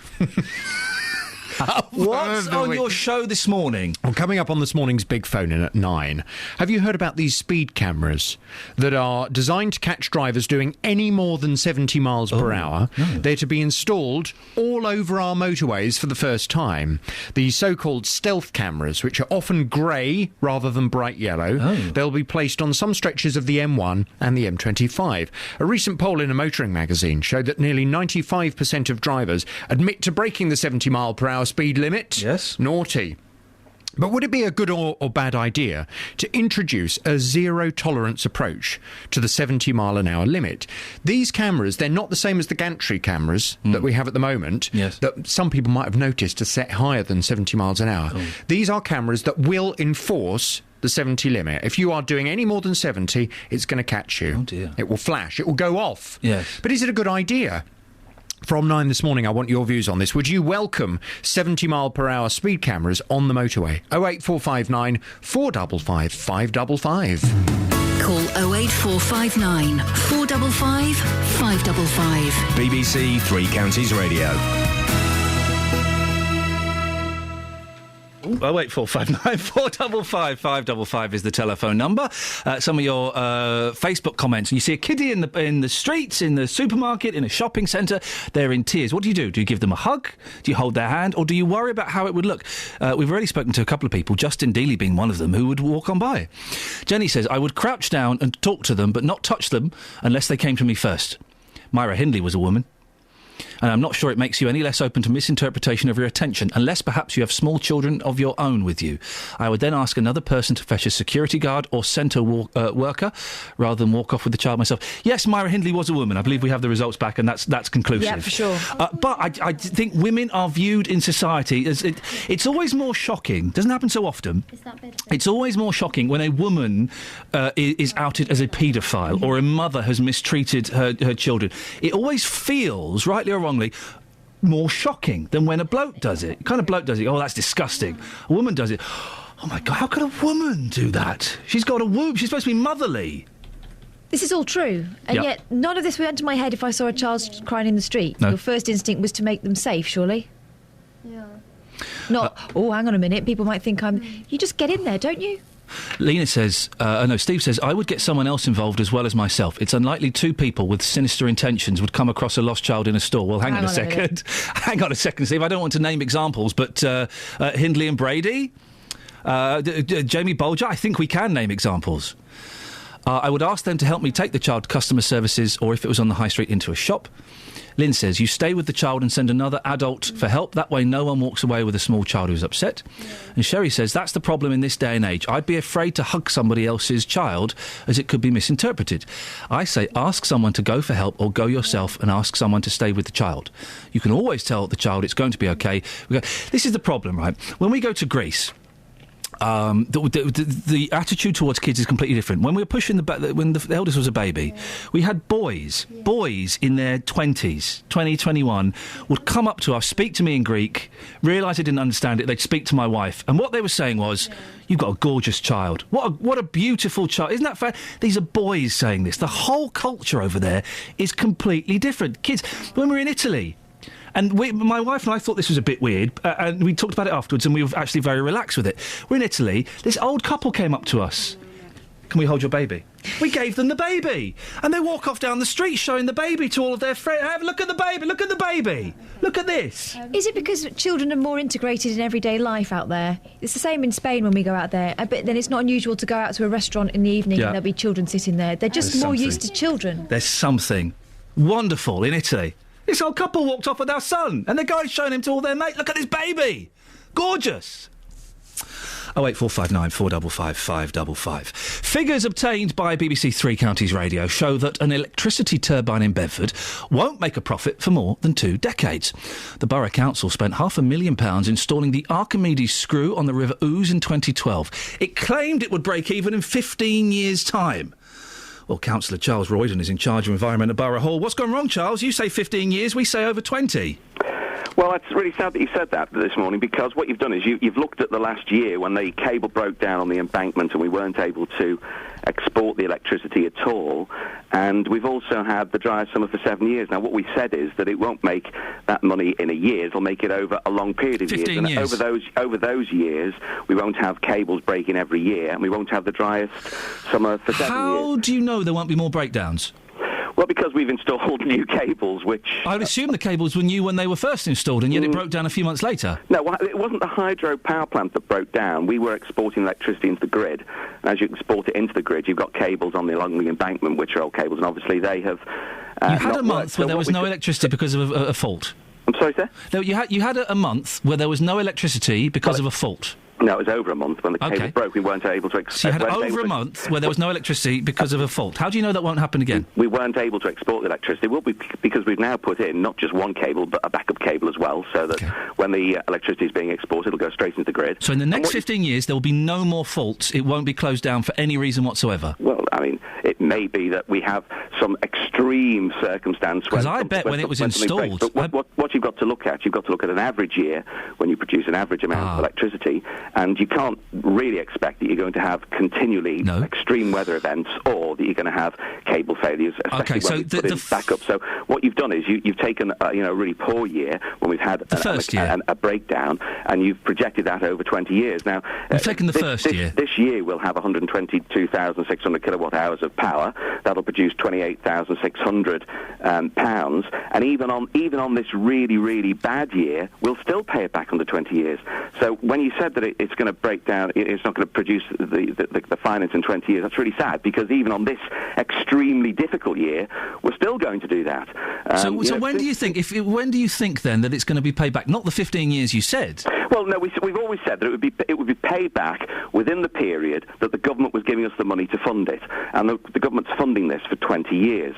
And every kilowatt hour of power that we produce, the government gives us money for. So where do we get the figure of 15 years then? Just hold on. One thing that was from you, wasn't it? One thing I can forecast with absolute accuracy is that over the next 20 years, electricity prices will go up. So from today's level, where we're going to produce it back in 19 years, on an extremely bad year when the cables break and for over a month we weren't allowed to export the electricity, you could expect it to come down, and it could even hit 15 years. So that's really, really good, even on the really bad weather that we've had as well. I mean, since we installed this hydro power plant... So the 15 years, just go back to the 15 years, where do we get that figure from then, Charles? Well, when we fitted this hydro... That was from you, wasn't it? Well, yeah, most certainly. I've said on your show this morning... I just said on your show this morning, and this could come down to 15 years. Well, that was the initial figure we were told. It would take 15 years to pay it back. Well, and after just over a year, we've only got this year to go on. So if the first year is a bad year, that doesn't bode particularly well for the next 15 or 20 years, does it? I think it does, because you can't expect to have extreme weather conditions and cable failures every year that we have this running. Since we installed the hydro power plant, we've had people saying all kinds of things about it. They said it wouldn't work, and on day one, when the television cameras came down, and you guys from the BBC came down, we switched it on, and those people who said it wouldn't work were nowhere to be seen because it did work. They said it was Apart from that over that month when it didn't work. They said it was going to kill fish, and it hasn't. They said it was going to churn up swans and ducks, and it hasn't. I've even had people saying that we were draining the river, because when all we're actually doing is using the power of the river as it goes through. This is a fantastic part of a conservation area in Bedford that we've regenerated. We've put in portage for canoes. Experts say it's in the wrong place. Well, it's not in the wrong place. It's actually in a really good place, because people can go and see it, and they can see how we've regenerated a part of Bedford that would have cost hundreds of thousands of pounds to regenerate. We've regenerated, and we've produced an income for the next 20 years. And going forwards, we've produced something beautiful on the river that generations of people can see for years and years to come. The problem is, Charles, when we're dead and buried. The problem is, the only year we've got is this year, and it's been poor. It's been poor because of extreme weather conditions, and it's been poor because it broke down for over a month. You it can't didn't break down. Ian. You mustn't keep saying that. Okay, it didn't. Okay, well, a cable broke. That to me is breaking down. Could it pass on electricity for over a month? No. Well, so it stopped was working. Producing electricity, and it was producing. And what electricity. happened? What happened with that electricity? It was producing electricity, but what happened with that electricity? So we couldn't get the money from the government for it. What happened with that electricity that was produced? Well, it couldn't be exported. Nothing. That was the problem. Well, it actually is used. We can use the electricity that's produced, and it can go and power some of the lights along the embankment. But the point is, we couldn't get the government's feed-in tariff, which the hydro depends on to produce. It broke down then, Charles. It broke down. It wasn't fit for the purpose for which it was built for over a month. No, it was, but it wasn't able to export its electricity. You didn't get the money. Feed-in tariff. Okay, we're arguing semantics, and you're putting up a brave fight. But you can't. No, Charles. You can't guarantee that something. You can't guarantee that something won't go wrong again. And these extreme weather conditions are becoming more and more normal. You can't guarantee they won't happen again. Okay, but would you do something for me? Would you stop saying that it's not going to pay for itself over 20 years? Because even in a year when the cable wasn't able to take the electricity to export it, even in a year when we've had the driest summer for 7 years, it's still going to produce its income. We're saying it will. We're saying it will take 20 years. You told us initially 15 years. No, it's going to take less than 20 years. You just said 19 years. No, yes, but you're, in your broadcast this morning, you're saying it won't pay for itself over 20 years, and it will. Charles, I will see you in 20 years' time, and if you are right and I am wrong, I will buy you a pint of your choosing. Okay, will you do something else for me? Oh, go on, what? Will you go down the river and see how wonderful it is, the regeneration that's taken place of a derelict part of the river that's been restored, and not only has it been restored, but it's been restored in a way that's now producing energy and producing money for this council. Charles, I will not be doing that. I'm busy then, but thank you very much for your time. You're a good sport. Councillor Charles Royden, in charge of environment at Borough Hall. A little bit later than usual, 8:31. Let's get the travel news. Travel news for beds, cards and bugs. BBC Three Counties Radio. We've had a call in from Andy in Stevenage. He's on the B197, that's Gravely Road, which is at a complete standstill at the moment after an accident. All emergency services are on the scene there. This is really affecting traffic approaching the A1M Junction 9. The A1M itself, southbound, is slower than usual today, between 9 for Letchworth and 7 for Stevenage. And the A5 southbound is heavy between Dunstable and Markyate. On the M40 northbound, things struggling from the Denham roundabout up to the M25. And on public transport, the Piccadilly line has severe delays westbound between Acton Town and Rayners Lane. Also minor delays between Acton Town and Heathrow. I'm Alice Glossop, BBC Three Counties Radio. Across beds, hearts and bugs. This is BBC Three Counties Radio.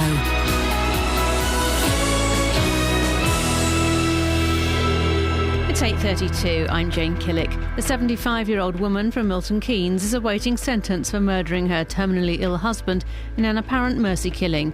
Luton Crown Court heard that Sheila Sanford's husband John, who had leukemia, died from strangulation.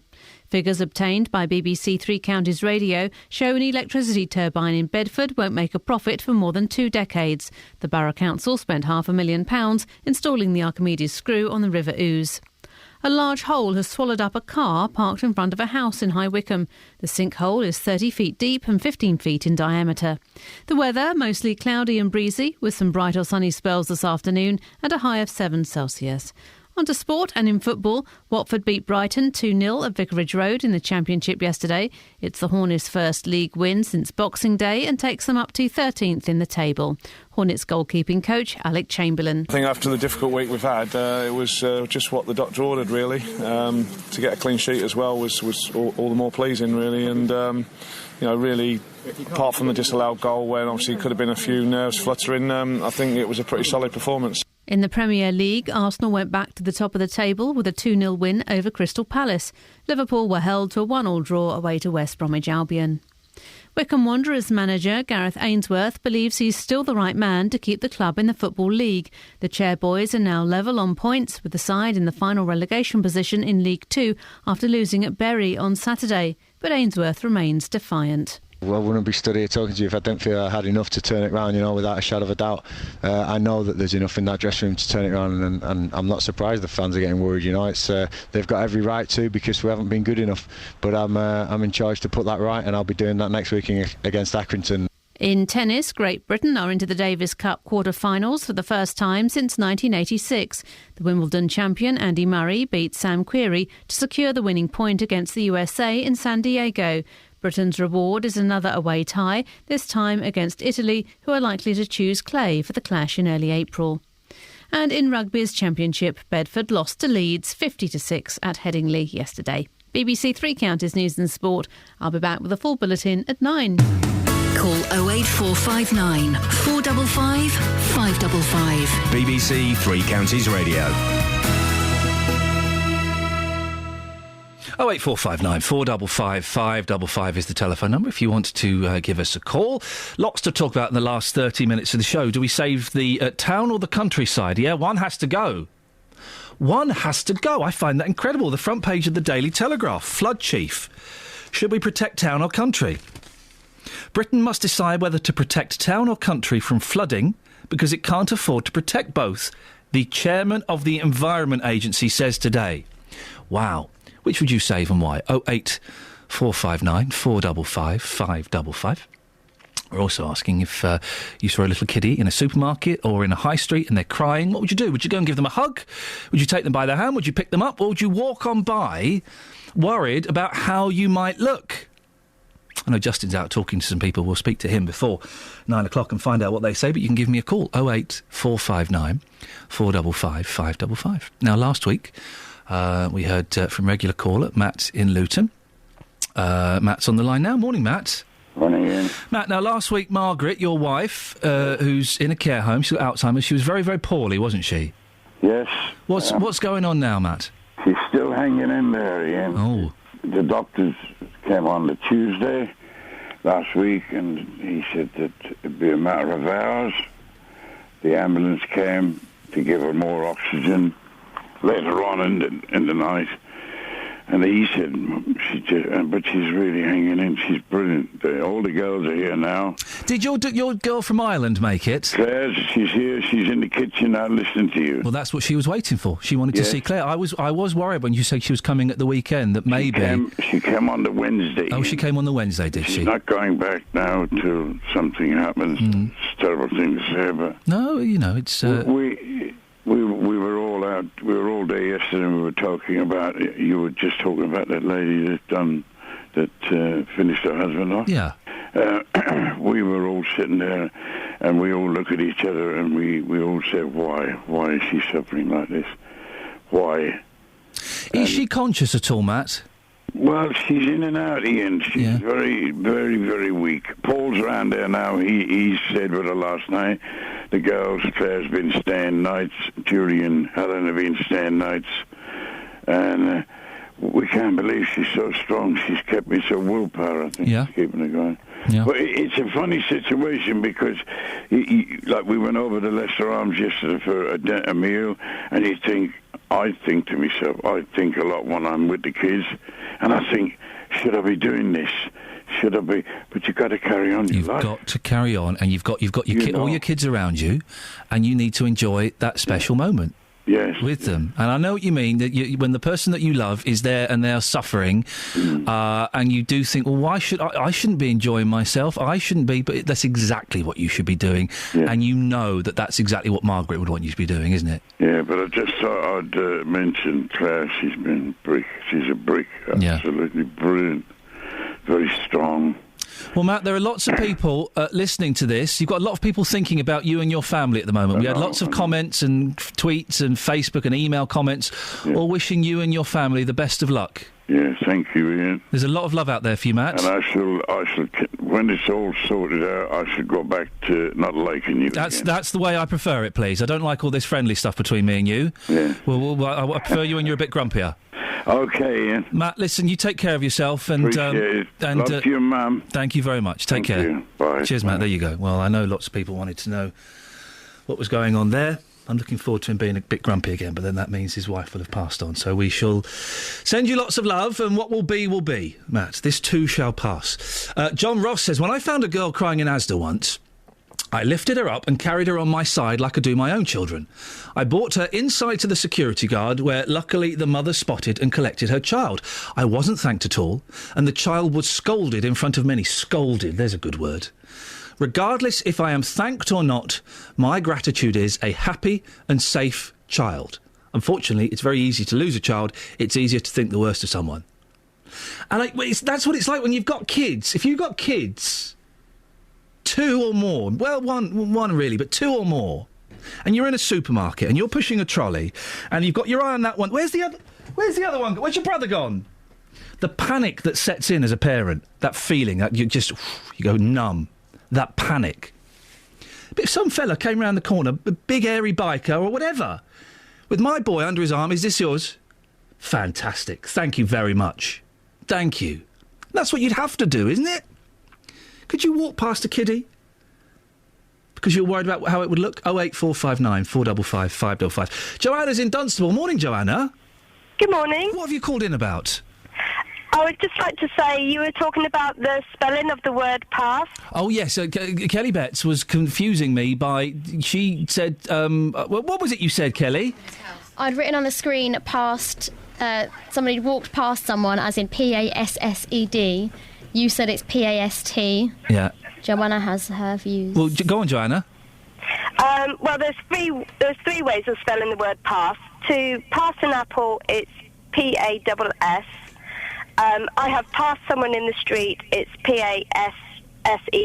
Yeah. And the pass, as in the pass years ago. Yeah. But one of those is... But one of those is... Oh, here we go, there's another one. One of those is past tense. Pass yeah, and that pass... was years ago. Yeah, no, but pass, as in I pass you an apple, and past, as in I passed you in the street, they're the same word. Yeah, but there's 2 ways of spelling it. Pass, no. I have passed you in the street, is definitely double S-E-D. Yeah, but to pass you an apple, that's the same... P-A-S-S. Yeah, but that's the same word, it's just different tenses. But you said P-A-S-T. What? P-A-S-T means it happened in the past. Yes. Okay, right? If I passed you in the high street, P-A-S-S-E-D, that also happened earlier. If I pass you an apple, that's happening now. But I could have passed you an apple, and I can pass you in the street. But I have passed you in the street, and that's P-A-S-S-E-D. Yeah, but past... No. But past and pass... is the same word, it's just different tenses. But I have passed you an apple, that's P-A-S-S. No, I have passed you an apple is P-A-S-S-E-D. I pass you an apple is P-A-S-S. Yes. Yeah. I passed you in the high street is P-A-S-S-E-D. I pass you in the high street is P-A-S-S. Not sure. No, it's fact. It's fact. That's English. Past... P-A-S-S-E-D is the past, P-A-S-T, tense of pass, P-A-S-S. OK. Thank you very much indeed. I think we got somewhere there. So basically, I was right. No, not at all. You were completely wrong. You just said it. Who said it? You, just then. No. I walked past the child in the street, P-A-S-E-D. P-A-S-S-E-D. You walked past? Yeah. But you passed a child? Yeah. You went... You were going past... How do you spell it if you're spelling it like pedantic? N-O-B. Yes, Catherine. Let's talk about holes. But we haven't got a hole expert or anyone we can talk about holes, have we? Who? Fader One. Tony Fisher. Hello. It's our whole correspondent, Tony Fisher. He was in the studio with me, an hour and 30 minutes ago. Where are you now, Tony? What's going on? I am now in a place called Walter's Ash, a very pretty place. It was a base of an RAF camp, so it's a bit surreal. It's like being in a 1940s war movie, all these people dressed up in RAF uniforms. It's not far from High Wycombe. It's just sort of west of High Wycombe, I would say. And I'm in a lady's house called Liz Conran. Now, she has a huge, and I say huge, hole in her driveway. It's about 30 feet deep, 15 feet wide. At the bottom of this hole, Ian, is her daughter's car. Ouch. Yes. Now, this was all early morning. Her daughter would normally have been going to work. She looked out of the window, couldn't see her car, then went round to another window. She came out to the kitchen, where I'm looking out from now. And yes, I think basically screamed her head off, I think, according to her mum. Her mum's nodding. And the car has basically gone through a hole. It's called a sinkhole. It's basically some kind of natural erosion. And literally, there is nothing in. You can see the roots from the Leylandii.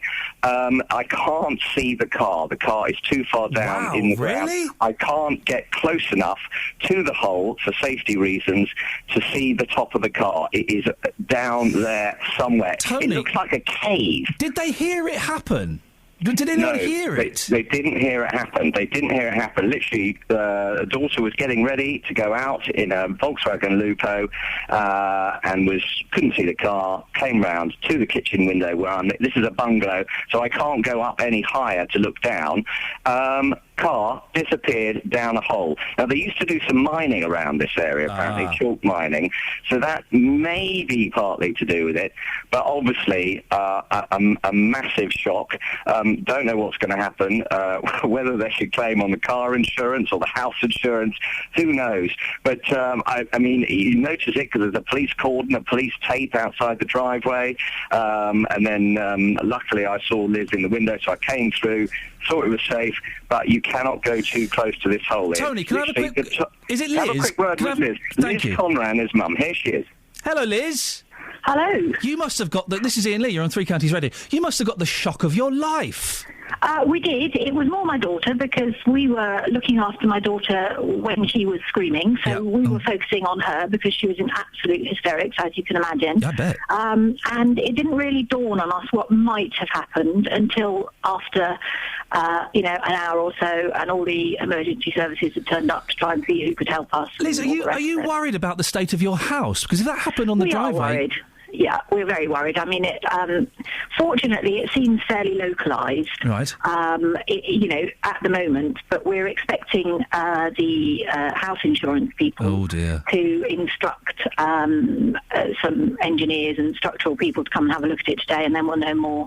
But the police wouldn't let us stay here last night, so we've got lovely neighbours, Suzanne and Mark, next door, and they put us up for the night and fed us and everything. And any idea how you're going to get the car out? We're not sure whether they will try and get the car out because obviously heavy machinery on the drive at the moment is really not a good idea. So we've been told to kind of not know what to expect, really. Are you suggesting they're going to bury the car in your driveway? It's entirely possible. I mean, it has buried itself, and that's the scary thing. Yeah. If you see a photo of it, you'll see it's actually filled with earth and soil. So if my daughter had been in it, she would have been buried alive. You don't even want to think about that, do you? So, although it's a shock and, it's a huge crater in our drive, we're counting ourselves very lucky this morning. Liz, well, listen, luckily no one was injured. That's the blessing. Exactly. I really appreciate your time. And if it's all right, we'll keep in touch and find out how this progresses. Yeah, absolutely. Thank you so much. There we go. Oh, dearie me. They're going to fill that car in. Call in for the last 15 minutes of the show. What have you buried in your front or back garden? 08459 455 555. Travel news for beds, cards and bugs. BBC Three Counties Radio. In Gravely, the B197, that's Gravely Road, is partially blocked by an accident. That's really affecting traffic approaching the A1M Junction 8. Thanks, Andy, for phoning in with that. On the speed sensors, the A41 southbound at Kings Langley is queuing as you approach the M25. And on the M25 itself, anti-clockwise is queuing between junction 16 for the M40 and 18 for Chorleywood. On public transport, the Piccadilly line has minor delays now, westbound between Acton Town and Rayners Lane. I'm Alice Glossop, BBC Three Counties Radio. Thank you, Alice. If you want to see the pictures of the car in the hole, follow at BBC 3CR or indeed at Iain Lee on Twitter. We'll also put them up on the Facebook page. 8:48. These are your headlines on BBC Three Counties Radio. A woman from Milton Keynes is to be sentenced for killing her terminally ill husband. Bedford Borough Council insists their water turbine on the River Ouse is providing value for money.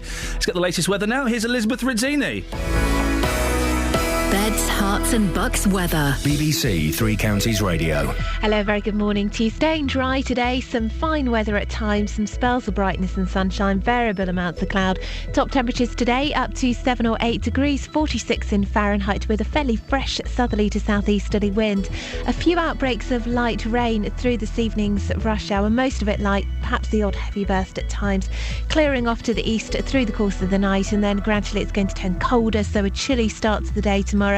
Lows of 2 or 3 degrees in the rural spots. Dry through the day tomorrow, very blustery through the afternoon, wet and very windy on Tuesday night into Wednesday. That's the forecast. Thank you very much. Nick Coffer on BBC Three Counties Radio. Every weekday between 12 and 3, I'm here with a little bit of celebrity. My geography teacher at school resurrected a jazz standard song, which was Won't You Come Home, Bill Bailey. It made me dedicate myself to trying to be better. I always felt that wasn't quite good enough. Expert advice. Absolutely, you've got it. You've nailed it. I am so happy. Thank you. And loads of really great music. Nick Coffer, weekdays from 12 on BBC Three Counties Radio. I'm speechless after today's show. We've been all over the shop. Holes in people's drives, arguing about past, and pass. Past is just the past tense of pass. There we go, all three in one sentence. And also, what would you do if you see a little kiddie in the supermarket or in the high street and they're crying? 3 or 4-year-old little boy or girl. What do you do? I don't think I would hesitate. It would cross my mind that me approaching them might look a little bit odd. I wouldn't care. I wouldn't care enough for that to be a problem. I would crouch down and talk to them, and if it was appropriate to put my arm around them, I'd do that. If I needed to take their hand, I would. We'll speak to Justin Dealey in a little bit. He's been out and about getting people's opinions on this.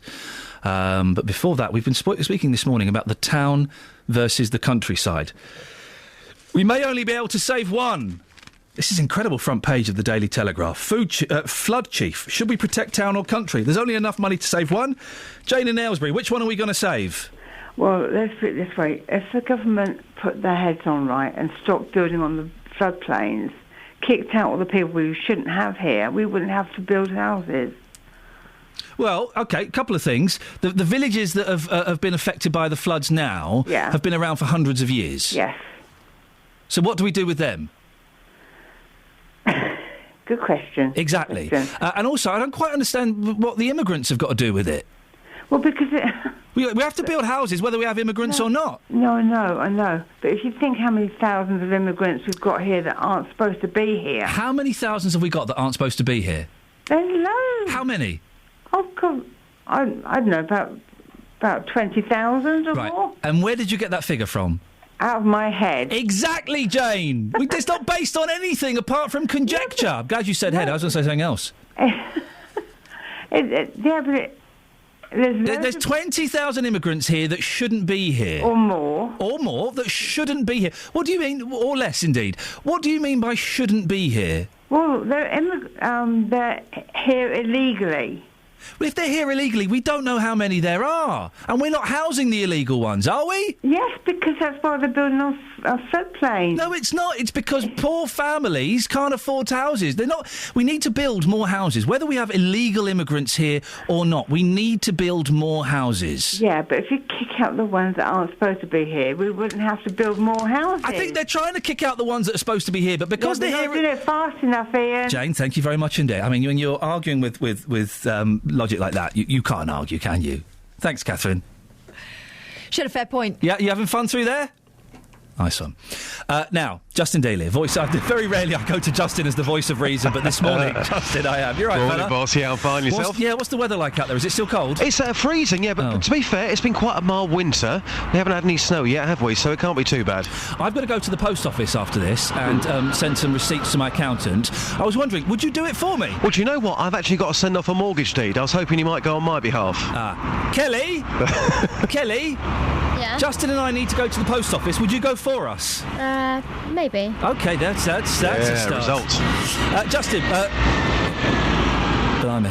It's loud. Yeah, tell me about it. We've been asking you this morning to go out and find out what people would do. They see a little kiddie in the street or in a supermarket or in a shopping centre crying.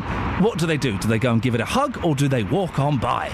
It's very harsh, Ian, but I think I'll probably walk on by. I certainly would never touch that child. No, I wouldn't. But the thing is, though, I would love it. You're one of the good guys, all right? You picked up my little boy and brought him to me, or you picked up my little nephew, and I would love you for it. Yeah, but I'm one of the good guys because you know me. You know, if people are seeing me putting my arm around their child, again, people might think bad things of you. But I have been out this morning putting this scenario to people. Some very interesting views, Ian. Here's what people had to say. I would get a security guard, go to the security. Then most of the stores have got security guards, so I would go to a security guard and just explain that there's a child on their own and see if they could deal with it, because you've got to be so careful today. Because the normal thing for a decent person to do would be put your arm around the child, but you wouldn't do that now. Not now, because it's so difficult. You just don't know. Somebody could be watching and they'll say, "Oh, what are you doing with that child? That's my child. You shouldn't be touching my child." You've got to be so careful. I've got the same attitude, but how sad is this conversation? It's terrible. It shouldn't be. You should be able to go approach a child and say, "Are you all right? Where's your mummy? Where's your daddy?" But you can't today. Things have changed so much. You have to be so careful, so careful, and it is so sad. Well, I'd go and get either a store manager or a member of staff and see if they can sort the problem out. That's what I basically do. But would you touch that child? No, I wouldn't actually touch the child. No, I wouldn't do that. You could be helping the child and then the parent would show up and accuse you trying to take it away or something, you know. You have to be very careful nowadays. Peter, what would you do in that situation? Be honest. Get security. Or try and find a member of staff. When that child is crying, but you would never try and console that child, you never even put your arm around that child, never touch them full stop? Touch them, no. You might talk to them, try and calm them down, but you wouldn't touch them. Why wouldn't you touch that child? Because all you'd be doing is helping that child. You'd be too scared of being accused of something, wouldn't you? And that's the way the world's going, unfortunately. Nikki, you're here with your young child today. I'm going to put a slightly different scenario to you, OK? So you're in a supermarket, and for whatever reason, your child has lost you. And she's in the supermarket on her own and she's crying. How would you feel about somebody coming up to your child, putting their arm around them and consoling them? It will make me feel two ways, actually. It will make me feel like she's not alone, but at the same time, why they comfort, why they're not holding her and say, "Okay, let's take you somewhere safe," like to the security guard or something. But it depends. It depends on the situation, really, because it can be a bit tricky these days, and sometimes you can say, "Okay, they're just consoling her." There's a little doubt at the back of your mind. Anybody touching your child, even if they're just making sure they're okay, anybody who's got their hand on your child, there's something just not quite right about that for you. No, it isn't, no, because at the end of the day, even if it was someone else's child, I'll hold them and try to console them in a sense where I stand in front of them or kneel before them, not hug them, because I'm not their parent. So I shouldn't make them feel that secure with me, because I'm still a stranger. So I have to respect that boundary issue. There are it's so noisy, Justin, where you are. There are boundary issues, but I do think, listen, there's a kiddie upset.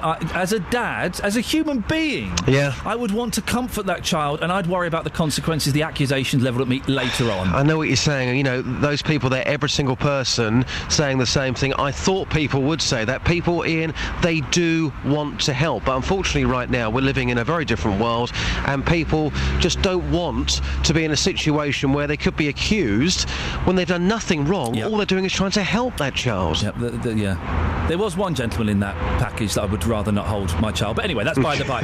Justin, thank you very much indeed. Got some texts. Becky in Aylesbury says, "Don't move that child! Tell him to stand still, that you will stand with him till his mummy finds him. Believe me, it will happen in no time. The worst thing you can do is move that child. Don't move that child!" There's a text here without a name. I'm not going to read text without names. Come on, guys. How long does it take you to type your name in? You've typed a sentence. Type your name in, for goodness sakes. Catherine, you're giving me that look as though you want to say something profound. Well, I thought it was an interesting text anyway. Can you not make an exception? It's not got a name on it. Go on. No. Go on. Let me read it. No, it's not good enough. We haven't mentioned Stevenage today. It's not okay. Well, it's about Stevenage, but it's not good enough to read without. I was a name. in Stevenage Market, and I found. I took him to the police station, and I would do it again. Okay. Thanks very much indeed for absolutely nothing. Well, your fingers are getting really free and easy recently. What's going on there? Rheumatism. Little stretch you worked out, is it, to help? Right, that's it. That's your lot. It's 8:58. Let's get the travel news now. Here's Alice. Travel news for beds, cards and bugs. BBC Three Counties Radio. The Gravely Road is partially blocked by an accident that's been affecting traffic approaching the A1M Junction 8. Thanks to Andy for phoning in with that. The M25 anti-clockwise, queuing between junction 16 for the M40 and 18 for Chorleywood. On the M1 London bound, there are queues between junction 6 for Bricketwood and 5 for Watford. And on public transport, we've got no reported problems. It's all looking good. I'm Alice Glossop, BBC Three Counties Radio. Alice, thank you very much indeed. If you want to see the pictures of the sinkhole in Liz's front yard, oh my goodness, it's incredible. At BBC 3CR or at Iain Lee, we've just retweeted it, or we've just tweeted the pictures. It's incredible. Tomorrow we might do What Have You Buried in Your Front or Your Back Garden? I bet there's some cracking stuff out there. That's it from today. Go to iTunes, download the podcast, or you can go to the BBC Three Counties website and do it there. JVS is up next until 6 o'clock tomorrow from me. Ta-ta.